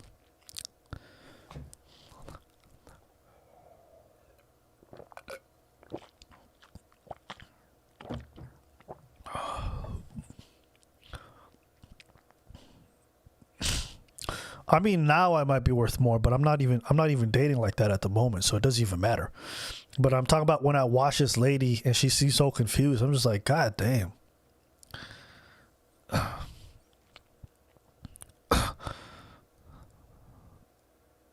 Abba, you are not pulling Beyonce's. Hey, man, listen. If you guys say I'm lying, you guys say I'm lying. One thing I've learned about this kind of conversation is that it's a pointless conversation because motherfuckers be like, nah, nigga, I can't believe it. Because they themselves can't pull like that. So for them, they can't fathom that someone who's ugly or whatever could, right? But yo, real talk, like Preach knows. Preach has known me before I did any of these online stuff. So I'm not going to go out of my way to prove it to a bunch of strangers. Like, okay, sure. It is what it is. If you guys say I can't pull a 9 out of 10, then whatever. That's congratulations. But it's really not that impressive. It's really not that impressive. I think it just seems like a big feat because you see 9 out of 10. You're like, how could a 6 out of 10 guy pick up a 9? It's not that hard, bro. If you knew women and if you understood women, you'd understand that even if you're a mediocre dude, you can pull very hot women. But you don't know that because you ain't got game. The fact that you think it's unbelievable that I picked up a 9 tells me that you don't know what you're doing out there at all. It's not about how good I look or how ugly I am. That's irrelevant. It's what can you get? Yeah, but you can't pull. It's not because you're ugly. You can't pull because you don't know what you're doing. I know dusty niggas who were 3 out of 10s, and these motherfuckers walk around with hot women. And you guys know this. You guys have seen it online. You guys have seen photos of, you know, like we see this all the time. Right? Right? Okay? We'll see it. We'll see it. It happens a lot. If it's not about status, it's about charm. Like, oftentimes you'll see these pictures, right? And you'll wonder, like, how did that guy get that girl? And I'm not talking about famous niggas, because famous niggas is different, right? originates. But I've seen so many attractive women who are very famous go with ugly famous people. I've seen regular attractive women who went with ugly regular people. It happens a lot. It's not uncommon. It's not uncommon. And if you think that's like a wow thing, like it's unbelievable, it really isn't.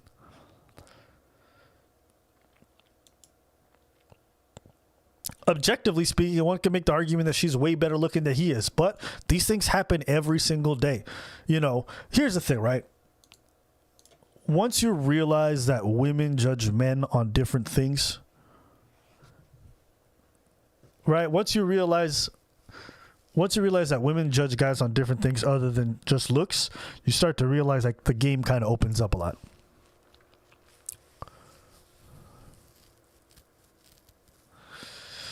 That's because they got money, bro. See, this is a person who's, see, when they say this, that's because they got money. This is how you know somebody has no game or doesn't know what they talk about. People who think that money's the great equalizer and it automatically fixes ugly people's problems doesn't understand what it means to go out and grab girls. Doesn't mean they don't get what it means to seduce women or anything like that.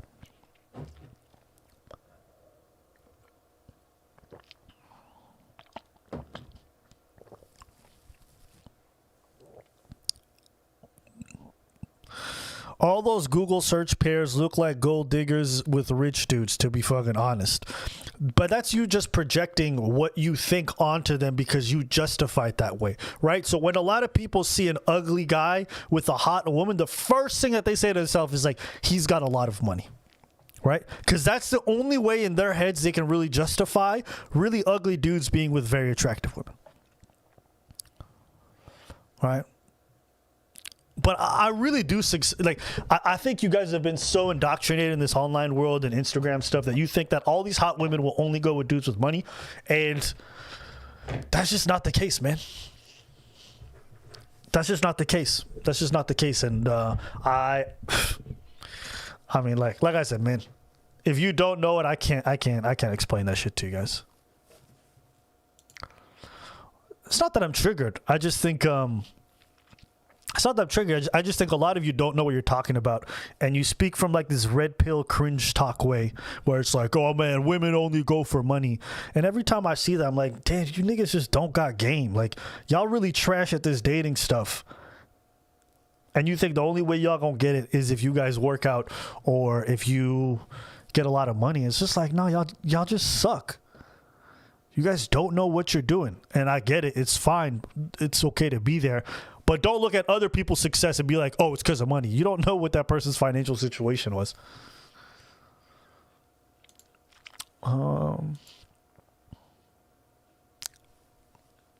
It's like ugly dudes who say they can't get a date. Meanwhile, Skippy gets like 7 or 8 dates. How is an ugly dude like him even getting a shot with half of those women who are like, if Skippy's a 2 out of 10, most of those women's were in the range of 5 to like 7 at best, if I'm being generous, right?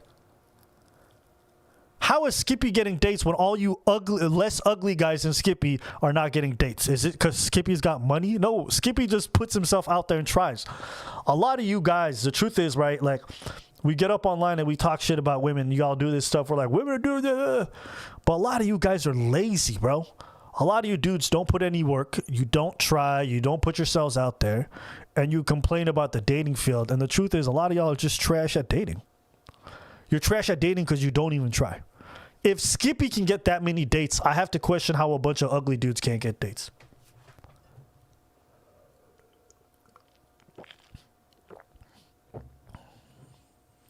See, this is what I'm talking about. So you're saying you could be ugly, short, and broke and pull baddies? Yeah, exactly. Yeah. I'm glad you figured it out, Tesfa. Jesus Christ. People use their circumstances all the time to cry about their lack of dating success. It's not because of all that stuff. It's because you trash at dating. That's all it comes down to. If Skippy getting dates, the fact that you aren't is because you suck at it. That's what it comes down to, man. Instead of blaming the rest of the world, you should just accept the fact that you don't know what the fuck you're doing and you need to learn. You know, people love talking about women are too crazy nowadays, blah, blah, blah. Yeah, and motherfuckers don't want to put any work in. Whenever I do these live call-in shows and guys talk to me, it's like, man, I just don't even want to try. Why? I don't know, man. I'm scared of rejection, bro. Like, women don't want me. Then, all right, then quit, nigga. Go die by yourself. Get a basketball and die by yourself. I wouldn't try to help people who don't try to help themselves. If you're not even going to put yourself out there to really put in some work and try to learn, then what am I here to help you for? Nah, I'll pass. Start helping yourself and then go ask others for help.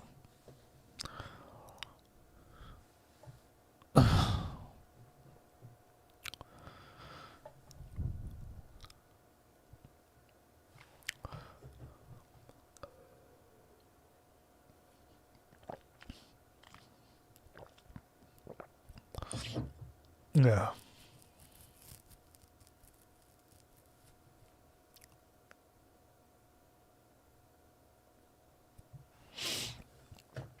Yeah, well, it's not just you don't have game. I don't care that you don't have game. It's that you're also disillusioned.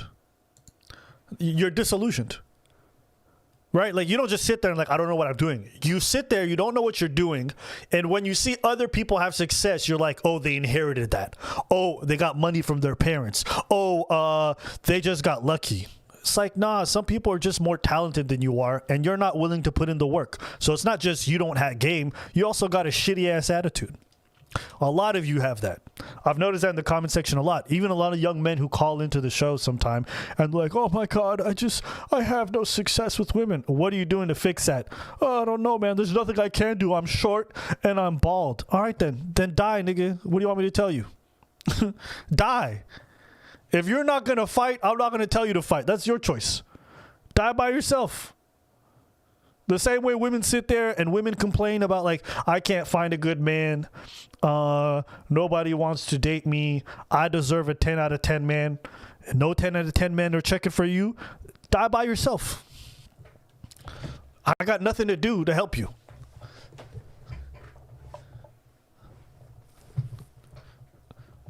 Just die by yourself, bro. A lot of people don't want to put in any effort. Right? A lot of people don't want to put in any effort and then want to sit there and moan and complain all day long. Men and women just cry about the fact that they can't find anybody. They don't want to change their standard. They don't want to put any work into looking better. They don't want to learn how to seduce anybody. They just want to sit there and mope. Die by yourself. That's it. That's it. Die by yourself. That's it.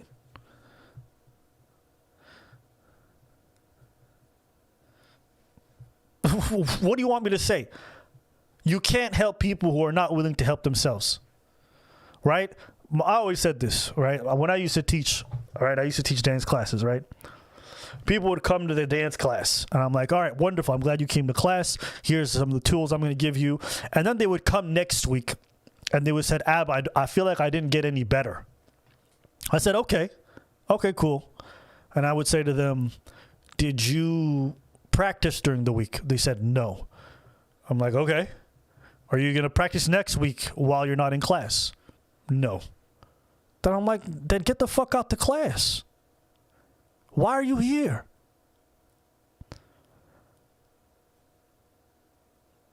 Why are you here? Guys, class just gives you tools. That's all it gives you. If you don't practice with those tools, you're not going to get better. Like, what did you think was going to happen? Did you think you were going to come in here and then sit in a class for an hour and magically be better? You don't think you have to...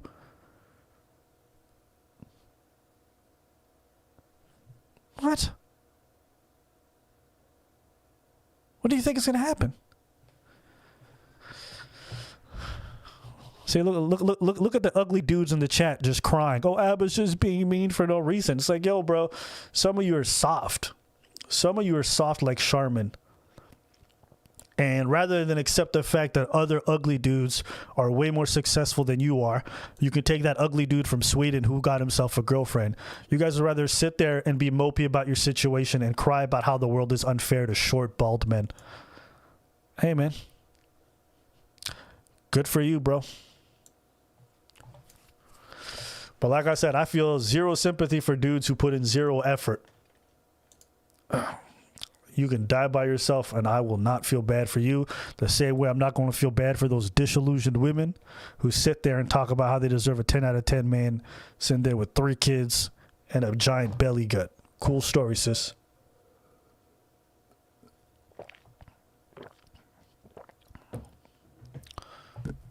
Nah, bro. Maybe it's the military background. I don't know what it is, but I find people are way too whiny about stuff, and they're not willing to try to help themselves. So I just can't take people seriously.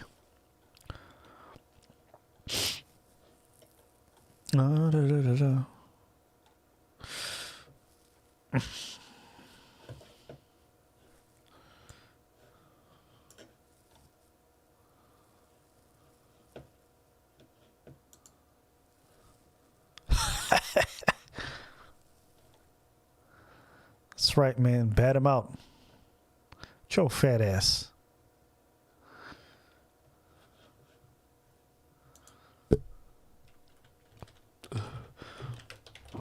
Oh. Hey, man. The ugly truth. Y'all remember when Seal ended up with Heidi Klum? That was a funny one. But anyways, I want to stay on this topic.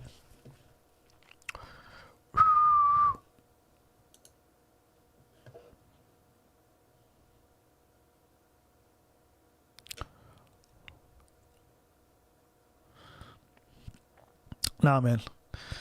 Yeah, if people are bothered what I just said, well, I mean, it is what it is. I really don't care. I really don't care. Motherfuckers will spend 10 hours on YouTube and then wonder why they still got no game. I'm like, motherfucker, did you go talk to anybody? No. Well, I want to improve my social skills. Are you socializing? No. All right, then. Die alone.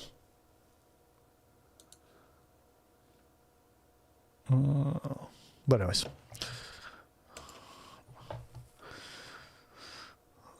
Who was it? You know who was the resource I actually watched? Who did I watch a long time ago? Let me see if I can think of the name.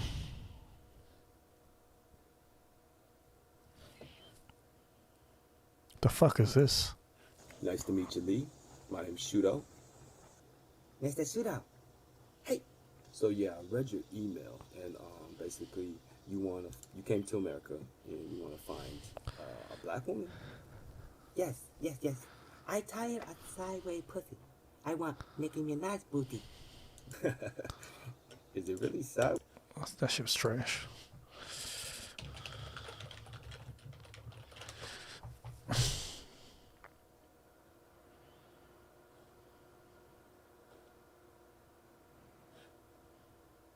Okay, look, see what I'm saying? Okay, you know what? I'm going to click on this. But there was some point in time where Donovan had to say, this is what it is growing, and we're going from beginners. Red pill is becoming a concept that's not a new concept. It's not a novice concept. And we are going in from the beginner to the intermediate to the advanced levels. And a lot of the guys watch you. They've been watching you for a while. We know what we're talking about. They're not beginners. You know, it's like having to re-explain hypergamy all over. Right. Virtual signaling. Having to explain shit test. Just because your ass walked into the movie right now does not mean, you know, you walked in on episode 2 or episode 3. We've already been down this path. You know the dressing is important. The real question is why. I'm sorry, dude. I'm just on one because I know it's all going because any of these are tend to be. I mean, I'm like, you're not. They don't look like. If you can't look like a fucking milk dud and tell me what to do about. Yeah, this guy has something like 1,200 videos. I don't know how many subscribers he's got, but he has videos. Cynthia G has 54,000 subs. She YouTube did that 2 days ago. Guys, look at the top comment. Look at the top comment. I'm willing to work, but not for the sake of women. I hope you die alone. That's what I feel like.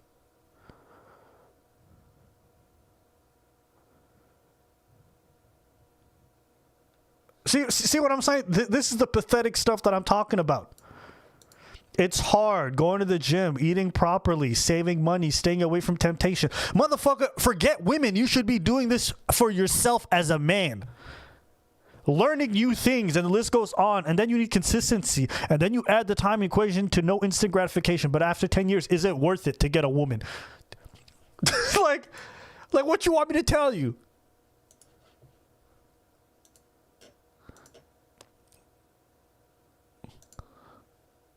What you want me to tell you, bro? Right? What? It's crazy, man. 148 views. Look how long the video was, though. Yeah, dude, he 4 hours. was on the air for 3 hours. Yeah, Man. and I tried to listen to him. I study YouTube. Flex, not to this guy. Real brother destroys Candace Owens. Oh, he's one of those fake pro black guys. Dang. No, what he really? Oh. We had a term for guys like this when we came up. Look, guys, there's rank, and sometimes you're a loser. You want to not be a loser? You know, he'd be better served instead of trying to tell everybody what's going to get your ass in the gym, lose some weight, learn how to actually get your social skills, get your EQ up, and learn how to get along with people. See, again, I don't know guys who are not successful in their chosen field who are always so confrontational. Like when people call into the brother pill and try to troll you. Yeah, but you're fucking Devin every night. And like you call them out. Look, you're mad because you want to fuck me or you want to be like me, and that's the truth. Right. You call in because you would fuck a dude like Donovan. Donovan's just not fucking you.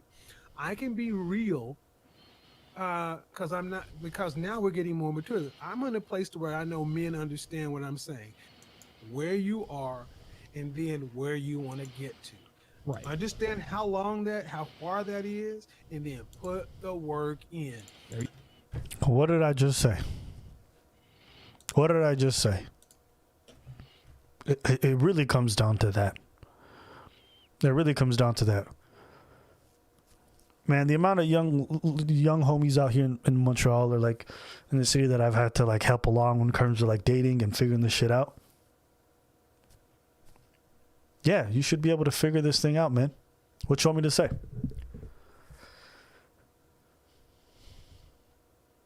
You know, like, that's what it really comes down to at the end of the day is if you want these things, are you willing to put in the work? And I think a lot of people feel entitled to love. They feel entitled to women or to partners. And a lot of you are not owed anything. You're not owed a partner. You're not owed females' attention. Just because you're starving for it, don't mean anybody got to give you any handouts. If you want, you could pay for a whore. But if you're not trying to pay for one, like I said, either put in the work or you might end up dying alone. And I don't feel bad for people. It's like someone telling me, I don't want to work and get a job. Okay. But I would like money. Okay.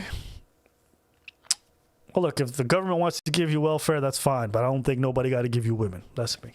There you go. No different than you go back and see the 312, 20-pound Donovan Sharp. 12, man. Versus the Adonis he is now. There was a fucking chasm between there and here. But there was some point in time where Donovan had to say, this is what the fuck I am. No matter how I got here, no matter what. If I want this, I'm going to have to do some things. I'm going to have to improve my diet, drink some water, do some resistance training, do some cardiovascular. I'm going to have to do all these things, and I'm going to have to be consistent. It's going to have to be a lifestyle change. Because even if I get it, I have to maintain it. So what has to happen? I have to find something that's going to work. Donovan had to find something that's going to work in Donovan's life. But then dropping all that weight. Your knees aren't as jacked up, your back isn't. You don't have to worry about all these other things that internally or externally. Now, the side benefit is just love it. Right. Dudes admire it, but he did it for him. So you cannot tell me that if you're sitting out there and you're 300 some odd pounds, you wouldn't want to have the result Donovan had. But are you ready to do the goddamn work? See, that work is harder than the work I'm talking about right now. Right. Let me tell you something. Every guy can simply be sexier just like that in 2 seconds. Boom. Spraying on a goddamn cologne. That's it. Oh man. Yeah, that's what it comes down to, man. That's really what it comes down to. Even the cologne advice, that's perfect. He's right. The amount of times I've gone to clubs and niggas smell like ass. Niggas smell like ass. I'm just like, bro, y'all didn't even think about putting on any cologne. Just the bare minimum. But that's the truth. Motherfuckers don't even do that at times. A woman's nose, you don't need to know why. Stop asking why. Right. That's the number one question. Stop fucking asking why and just do what the teacher tells you. When I was in Kung Fu, Daniel's son, Karate Kid, wax on, wax off, sand the floor. Don't ask why you sand the floor. Go fucking wax the car. If I tell you to wear a cologne, stop asking why. Because I need to know why. Stop. Do you believe I know what I'm talking about? Then if I do, go do what I say. Go do what I say, and then go see the results for yourself. Because there was no argument that you can make to me that you can't see for yourself after 30 days of wearing a cologne consistently. Think back to when you were a tot, when you were in your teens or your 20s. Okay. We grew up in a time to where men who were older than us, who had lived through some stuff, we gave them at least the benefit of the doubt and respect for saying, you know what, they know some shit. Right. This generation doesn't. They think because this is one of the beauties and curses of the internet, because so many youngsters, 20s and millennials were put into the boardrooms and in the companies because a lot of the people didn't grow up with computers and technology. You've thrust a lot of men into positions to where their word actually matters. You're telling a dude is saying, I could be you.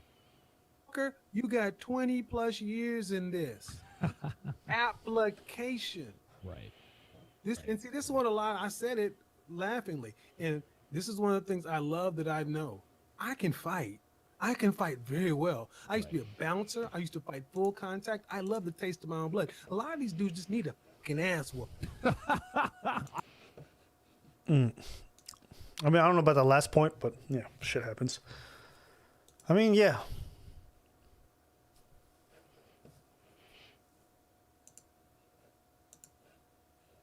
Just chill, man. You guys, if you guys repeat the same thing too many times in the chat or you spam it, I'll just put you guys in the timeout. But as far as like as far as just taking care of like very basic things.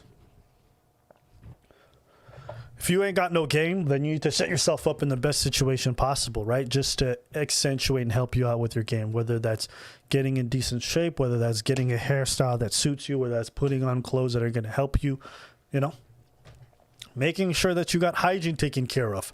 Clean your dirty nails. Make sure your your space is clean, right? Are you doing online dating? Are you doing in-person stuff? Are you trying to go out? Like, are you trying to put yourself in the best positions to succeed? I'm not saying you got to do everything. Maybe if you even tick off a few of those boxes, that's going to help. But it's just like, man. Maybe it's also because of the time I came from, but me and my niggas had to put in work. We had to go out. We had to meet folks. We had to go on online dating platforms and make an effort.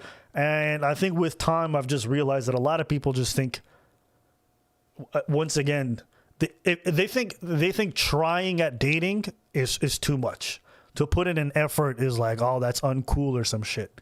Just like, all right, whatever. Well, just don't expect sympathy from me when your shit doesn't work out. So that's what it comes down to for me. If you are not going to put in the little stuff to make sure that you have success when you're not having it, then I don't really care. I don't really care if it works out for you. But I just noticed that when we do our videos, so many men are really concerned with talking about the state of like womanhood and how women are. And I'm like, bro, a lot of you guys are not even fit to be inside of anyone's vagina. So if you die alone, whether it's a man or a woman, I do not feel bad for a lot of you. Okay, so people say they don't know where to start. There's hundreds of YouTube pages with resources, some good, some less good. But there's some great spots. if you haven't started, it's not because you're paralyzed by everything. It's because you haven't even just tried to take one step forward. You know, you could start with your fitness. That would be a good start. You could start with your diet. You could start with what Jordan Peterson says, which is clean your room. You know, I can't tell you how you need to start because I don't know your specific situation. But at some point, it's like, stop, you know. If you're paralyzed because you don't know where to start, you just start with small increments. It really isn't more complicated than that.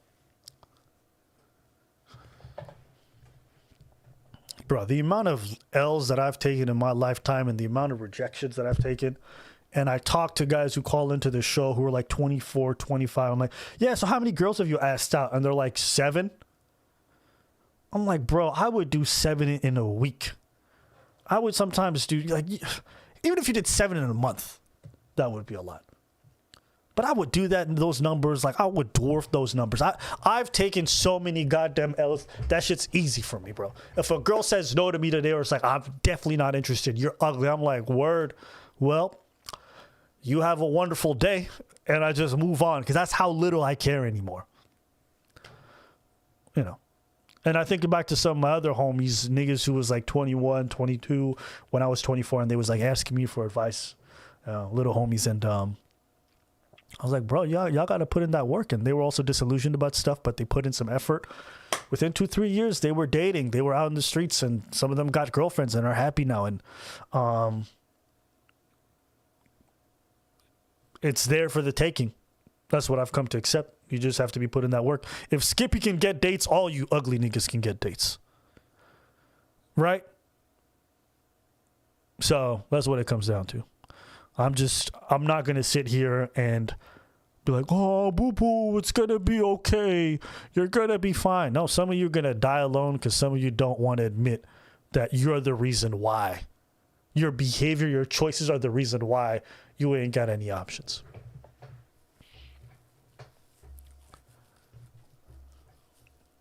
But anyways, I digress.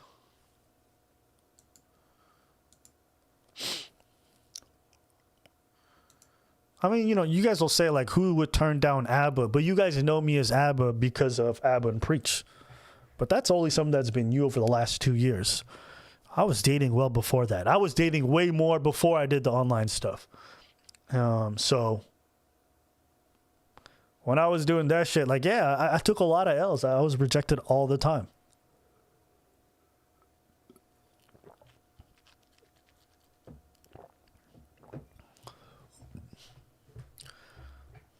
Hey, Jalen Jackson, if dudes are not asking you on date, there's 2 possibilities. Either one, you're not putting yourself in positions where dudes can ask you on dates.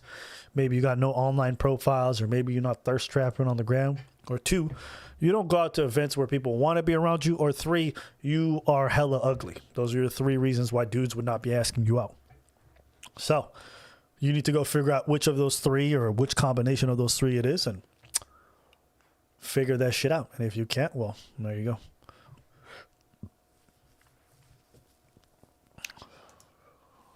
Let's see here. What was I going to look for?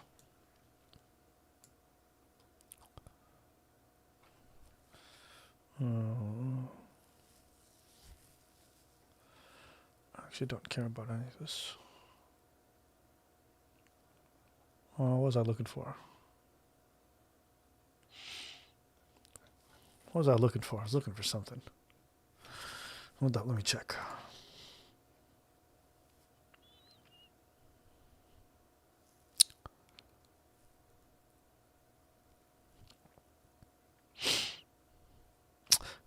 Man, listen. Most women are not so ugly that they can't get a date. But sometimes women don't try to work out to the best of their abilities, or their standards are above what their looks can get them. So, you know, most women are not so ugly that they can't get a date. Most women hover around like a 5. If you're a 5, you still can be out there fucking. There's plenty of dudes who still want to be out there dating you. But you check in for dudes who are way above your pay grade sometimes. So then I'm just like, well, yeah, you know, a lot of dudes are not going to be checking for you. It's going to be slim pickings. Or on the flip side, women will say they can't get a date. But what they really mean is the motherfuckers that they're checking for won't ask them on dates. So they get upset. They don't get upset, but they disregard the ugly dudes who was trying to ask them out. It's not that they can't get dates. A lot of the times women can get dates easily. They just don't like the options that they got. A lot of the times that's what happens. I've had women say stuff like, nobody. I'm like, bitch, I know 3 niggas that was trying to ask you out. Yeah, but they're not my type. They're too ugly. Well, then don't say you don't got options. You just don't like your options. And if you're going to be the type who sits back and wait for someone to fall in love with you, well, you better take what you can get because you're not going out to put in the work. It's like, how you want me to feel bad for you?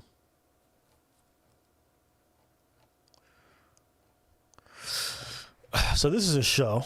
Why don't we watch an episode of this? I'll probably turn this into a YouTube series later.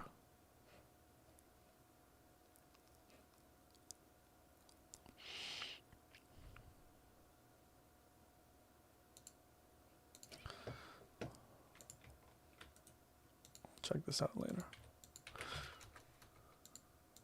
And I'm working on some really new material right now. Tell stories. Okay, well, have you ever...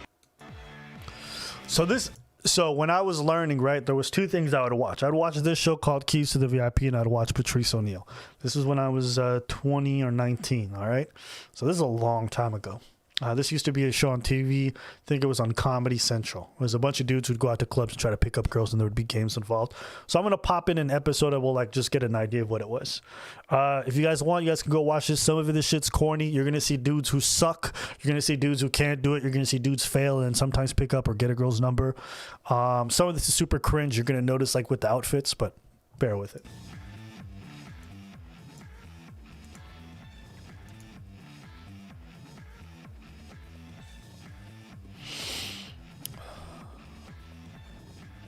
This show was hilarious. Real talk, like most of this stuff is going to be useless to you guys, but it is funny to watch. This shit was hilarious to watch. In tonight's battle, John, aka Wilk, takes on Phil, the Cobra Commander, in a 3-round contest at Inside Nightclub during a Meet Me in TO event. Each round is a challenge carefully designed to test a player's ability to seduce women in a real-life battlefield. The cameras are hidden, the women are real, and the game is on. Across town at Kai Lounge, our expert panel of pick-up commentators with perspectives descending from the 4 corners of the male psyche. There's Alan, the cold, calculated master of pickup analysis. Peaches, an ex-all-star jock-inspired seduction specialist. Sheldon, the mysteriously coy and unorthodox philosopher. And Chris, a hopelessly romantic man of integrity. Together, they will closely critique each player's performance and crown a single champion. The prize, a limo escort to an epic VIP event. Hey guys, I never said this show didn't have cringe. Especially looking back now, the whole outfits and everything, you guys are going to cringe uncontrollably, but you will also laugh. And where the champion and his closest friends will enjoy full bottle service and the company of our sexy VIP girls. I'm smart, successful, and I'm good looking. And this is my spooning corner, where we spoon. In Playland, this is my bedroom. This is where the ladies come over. I spin some scraps, and then we get down to business. Woo! Yeah, baby. Guys, if you want to be a real player like me, you got to get a pimped out condo like this. I call it the Palace. I got barbecues, I got jacuzzis, I got bowling. When I play the game, I never strike out. That's what I'm saying. My game's all about business. I'm closing deals all the time, every time. I really don't need no game. I just bring girls back to my house, and they know what it's all about. You can't bring a girl back to your mom's house. What do you think? You're gonna do her in the basement? I don't just give myself out to any girl. You gotta work for it, baby. Honestly, I don't need no game, you know? I also have a strong suspicion that he had a few drinks as his profile went on. It's just weird. He kind of reminds me of the villain from one of those 80s John Hughes movies, you know? I guarantee you he's got game. Really? He's a good-looking guy, he's tall, and he is pretty successful. He's got a pretty good-looking place anyway. I don't know. Hopefully he'll do well, because I'm amused by him. And now, Cobra Commander Phil. I'm Phil Williams, the least motivated man on the planet. This is everything I have. My friend's couch, I'm just like any other guy. I'm a liar. I basically gave up everything in my life so that I could just go for it. When you're unemployed, you can be anybody that you want to. And I am definitely many people. I am probably a little bit crazy, not gonna lie, probably lying, but I'm definitely a lot crazy. I'm a player because I really, above all, enjoy getting out there and spreading my love of love making. Basically what I do is I make women feel extremely uncomfortable. I'm very good at that. I like to look at them in inappropriate places. John Wilkes, I'm gonna sword fight you across streams. It's gonna be weird. I'm gonna like it a lot. P.S. I'm sleeping on your couch tonight. I'm not kidding.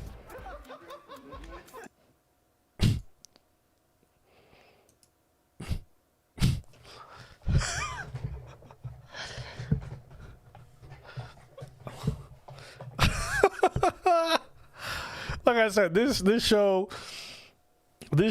is straight jokes. I used to watch this show and laugh. Some of the guys were goofy. Some of them were actually really good. This is one of the goofier episodes. But yeah, this is a real show, man. This show is hilarious.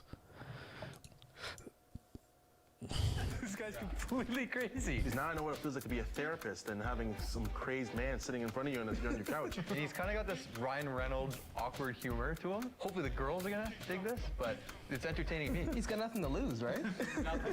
In humor, there has to be some truth, and I don't think he's gonna pick up any women. I think his humor. Romantic first. Initiate a pickup.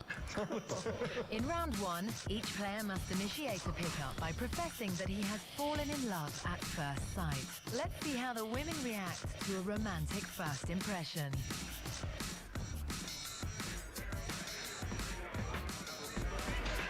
I just thought I had to actually come up and talk to you for a second because I'm going to admit something that's really awkward and really weird. I don't mind to admit it in front of your friends, but do you believe in something crazy like love at first sight or anything like that? No, it's so ridiculous. I know, it's such a ridiculous thing. I'll be honest with you. I have that feeling. Not yet. And I don't think that I would feel right leaving here without getting your phone number.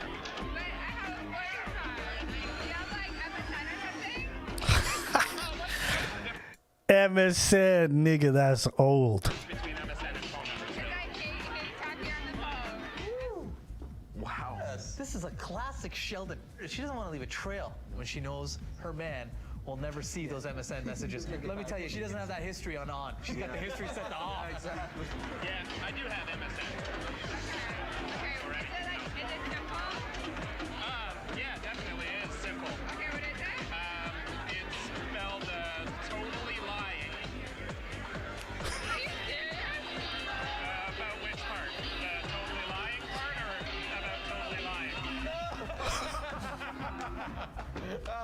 He's playing with it. He doesn't even own a computer, let alone have an email address. Like, he's homeless, so. Yeah, no, it's not. Sorry, I was lying about the totally lying part. I was a double lie. Crazy, I don't know what I was thinking. Well, I have to go right now. He's absolutely off the wall. He's got the no game. He's got no game. This is unbelievable. Did you even put it in there? Yeah. Sorry to hit on you, but you have one. Yeah, because I'm not actually sorry. No, I am sorry. Can also we just really appreciate that back in 2007, motherfuckers used to wear their polos with the collar popped. That shit was a gross ass style. It used to be so common back then. Spiky hair, all gelled up and shit. That was in back then. I think he creeped her out. I think he killed it. I really think that was intentional. Yeah, it is. I think he's a mastermind. It's because I got you, and now I'm letting you go. And now I'm letting you go.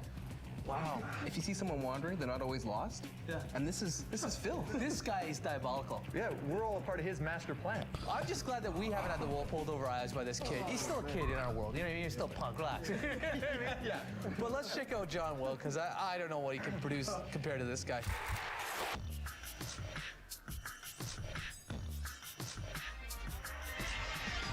Wow! Honestly, you look phenomenal. You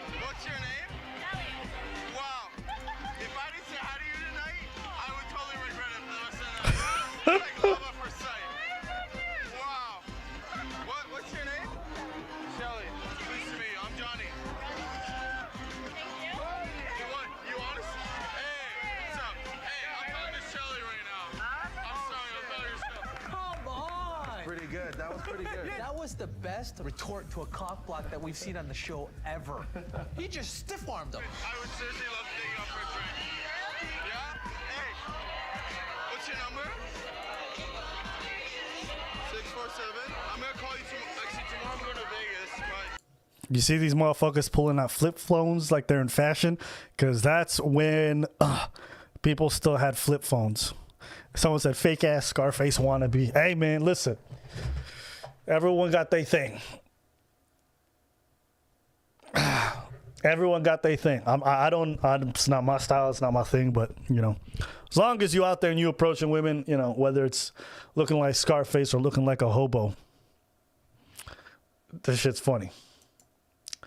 But let's keep watching.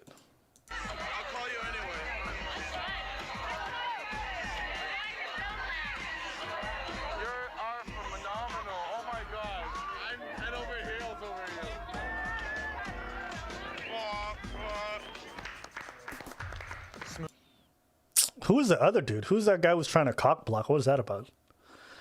What was this? what's your name? Shelly. Nice to meet you. I'm Johnny.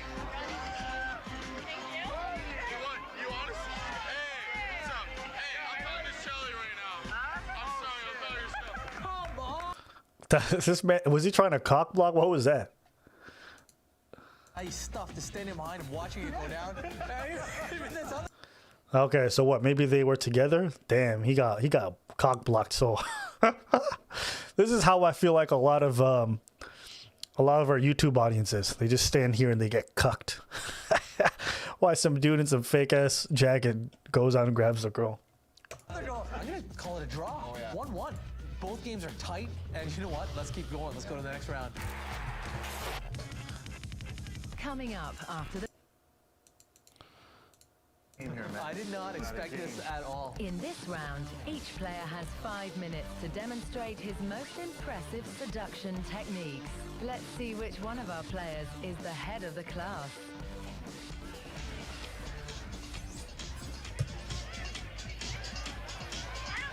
How's it going? How are you guys? Good, how are you? Good, good. Sorry, what's your name? Jamie. Hi, I'm Phil. Samantha!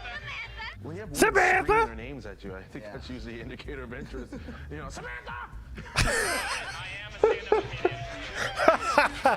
Samantha!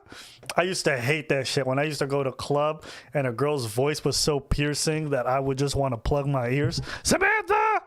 Samantha! Ah! I was like, oh, shut up. That's nasty.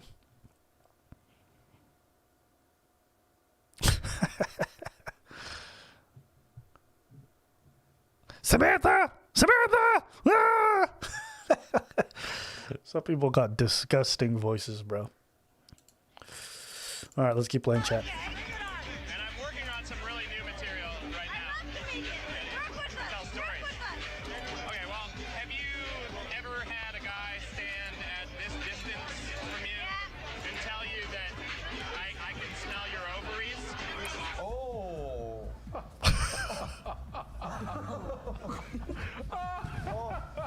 Is this game recovery or?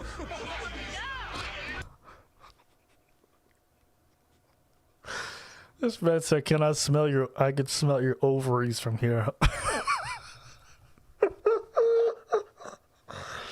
Oh man, let's keep going. What's this awkward stare? Look at the look. Look at the deadpan he's giving her. That will freak me the hell out. Yeah, me neither. When I was 11, I used to ride a bicycle, and my mom would have to come out and tell me, "Phil, it's time for dinner. Come in off your bicycle. It's time to come in and eat some food." One day, I realized that it wasn't actually a bike. It was a 45-year-old homeless man. Can I have your telephone number so that I can call you sometime on the telephone? I don't have a cell phone. No, I didn't ask for a cell phone. I asked for a telephone. Oh, no, that's crazy. I would never give that out either. He just openly mocked her. That was well done. I'm just going to go over here now. Actually, oh, hey, there's my buddy. He's over there. You know what? okay. That's really nice talking to you. I have handled worse. This is unbelievable. It's like artwork. You just kind of sit back and watch it, and you just get so many different things from it. You really hurt my feelings. In fact, I'm gonna go home and cry. I can't give you my number 'cause I'm engaged. And if you call, I'm in trouble. That's the real reason. Oh, so basically what you're saying is you'd love to give me your phone number, but you're engaged. Oh my goodness! He has made reverse psychology an art form. It's really nice talking to you. No, I'm just kidding. I actually have to go over there, though. But I thought I'd come over and talk to you and tell you some really bad news. I'll talk to you later. It was nice meeting you. He didn't get the number there, but He does not fear rejection. it's well beyond that. This is a new type of game that I have not seen. How's it going? I'm very good, thank you. What's your name? Caroline, nice to meet you. I'm Johnny. Okay, look, what would you rate me out of 10 for looks? God damn, this man is like so in her bubble. That shit makes me uncomfortable when people do that sometimes. Because if you're not sure that somebody actually wants you in your bubble, it can be super invasive. But you know, that's how it used to be back in the days. But also, when you're in a club and the music's that loud, you constantly have to lean in close to their face, and they're right in your ear, and then you lean back, and it's just I'm gonna call him the high efficiency unit. You know what I mean? I could see him in the morning in the mirror. Today, I will make a sale. You know what I mean? What about sex appeal? 10 out of 10. Really? Ooh, baby, thank you. She's the sexual aggressor in this situation. You know what I mean? Like, if anything, she should be receiving points for this pickup. Personality? Yeah, give me about 9.5. Oh, wow. You give me high points, eh? So how about we go for a drink? How about we go for a drink? Why don't you close the deal here? Yeah, you're taking a step backwards by offering to spend money. He's enjoying the hunt a little bit, you know? It's like... Yeah, let him savor the moment. Yeah. Savor a piece of chicken from the store. Like, no, they're here to pick up. I am going for a drink. No, I mean, like, we go out for a drink. Yeah. You gotta take my number? Of course. Put me on speed dial, okay? You already know what time it is, okay? She said, "Put me on speed dial because you could speed that D down my throat." Let's go. That's very unique. I've never heard that before. Well, actually, I have, but it was on the show. It's great. You're so sexy.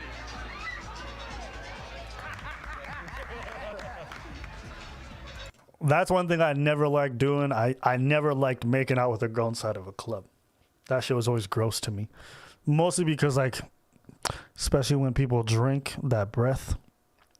And I didn't always drink when I went out. So, like, that was one thing I never did. But to each their own. Damn.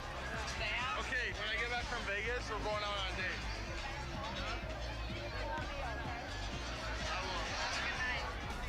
Well, guys, I mean, we've seen two totally different approaches here, both very successful, and I don't think we've ever had a game that's been this tight. This is the closest battle we've ever. In a pickup, while 3, each player must ask a woman to abruptly stand silent during a pickup while listening to a song that reminds him of his grandmother. They used to have these crazy games. And I'm just like, what? It's just to make it really hard. Game on, boys.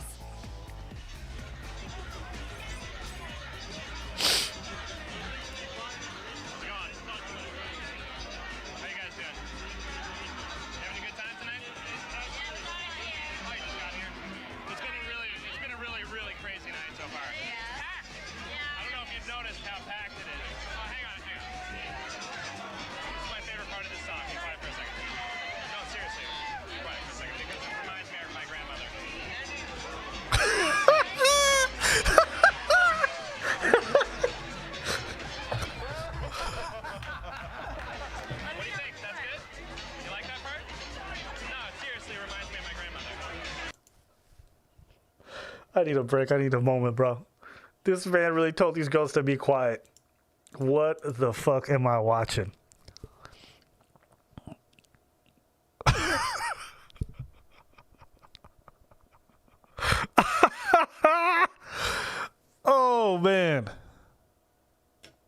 This man really told these girls to be quiet so he could listen to this song.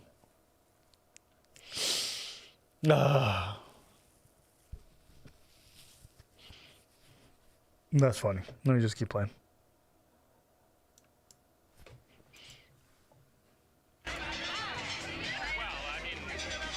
My grandfather wrote this song, the original melody of this song. It's a weird thing because it's now bastardized as a dance mix 99 song or whatever, right? Just listen to this part. Right here. No. He's handicapping himself. Yeah, he's gonna have to do it twice. No,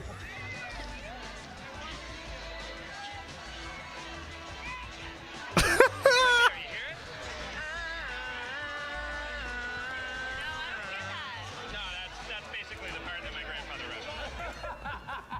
Like, I have tons of passes to an after party afterwards. You guys want me to call you and let me know when I can let you know when I give a phone? Yeah, no, I don't. Nothing. Bring anything. That's brutal. Can I call you some other time? What's the number? I have basically a photographic memory. 416. Then we could probably listen to a whole bunch of my grandfather's songs another time. Yeah, it's nice to meet you. Wow. Okay, the force is strong in him. You better respect that game. Oh, well done. Let's just say that when he was presented with the red pill and the blue pill, He swallowed them both. But you know what? Let's see what John's got. No, I forgot about that reference. That's funny. That was a while ago. Sarah. It's so amazing. This part reminds me of my grandma. Sorry. My grandma passed away as well, and I'm just a little bit. It was recent, so. I know what you mean. My grandmother passed away recently. Oh. So, are you guys having fun tonight? My grandmother's dead. Hey, having a great.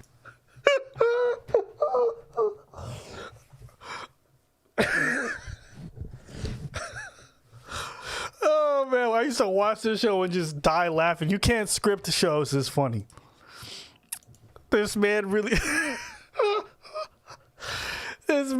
said, "Yeah, my grandma's dead," and she said, "Oh, I understand. My grandfather died." He's like, "Oh, word. You want to go grab a burger later?" Oh man.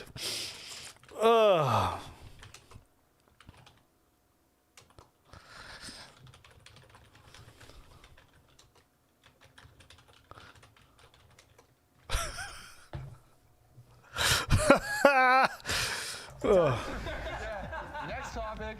Let's dance. Come on. How about we go for a drink? Sure. Yeah? Wow. Really? Like right now? No. Like next week. What's your number? 416? Yeah? Yeah, baby. Let's dance. Oh, you girls are so hot. You're back to the one you Wow, you're so hot. You're incredible. Baby, yeah. I'm stealing your friend. I'm sorry. It's nice to meet you. Guys, well, we just watched John turn his grandmother's untimely demise into yet another personal victory for him. It's 3-3. I guess it comes down to style marks at this point. I have complete respect for both these guys' game. Not so much the grandmother thing there with John, but if we're celebrating game, Phil's my boy. He did it with such style, such panache, and he threw us all a curveball. This is unbelievable. Two guys with amazing game. It's just, it came down to artistic impression, and Phil's is just crazy. Another guy who went from Yeah, and the cringe at the end, they send the guy on the VIP. It's the Phil time. I'm having a lot of fun. I'm having a very large amount of fun. But this is the prize that they win.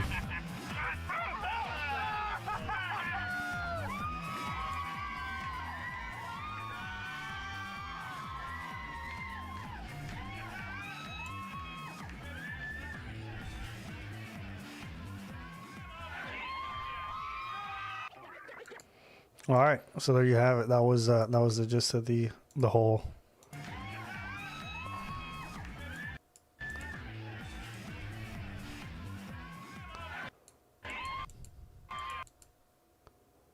So there you go.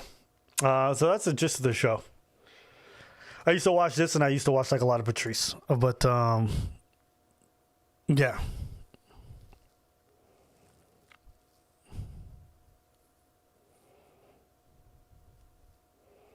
Yeah, I mean, listen, listen. This show was unbelievably cringy in hindsight, but there was some funny ass moment, hilarious, where I would tune in and I couldn't stop laughing at some of the stuff people were saying. So, yeah.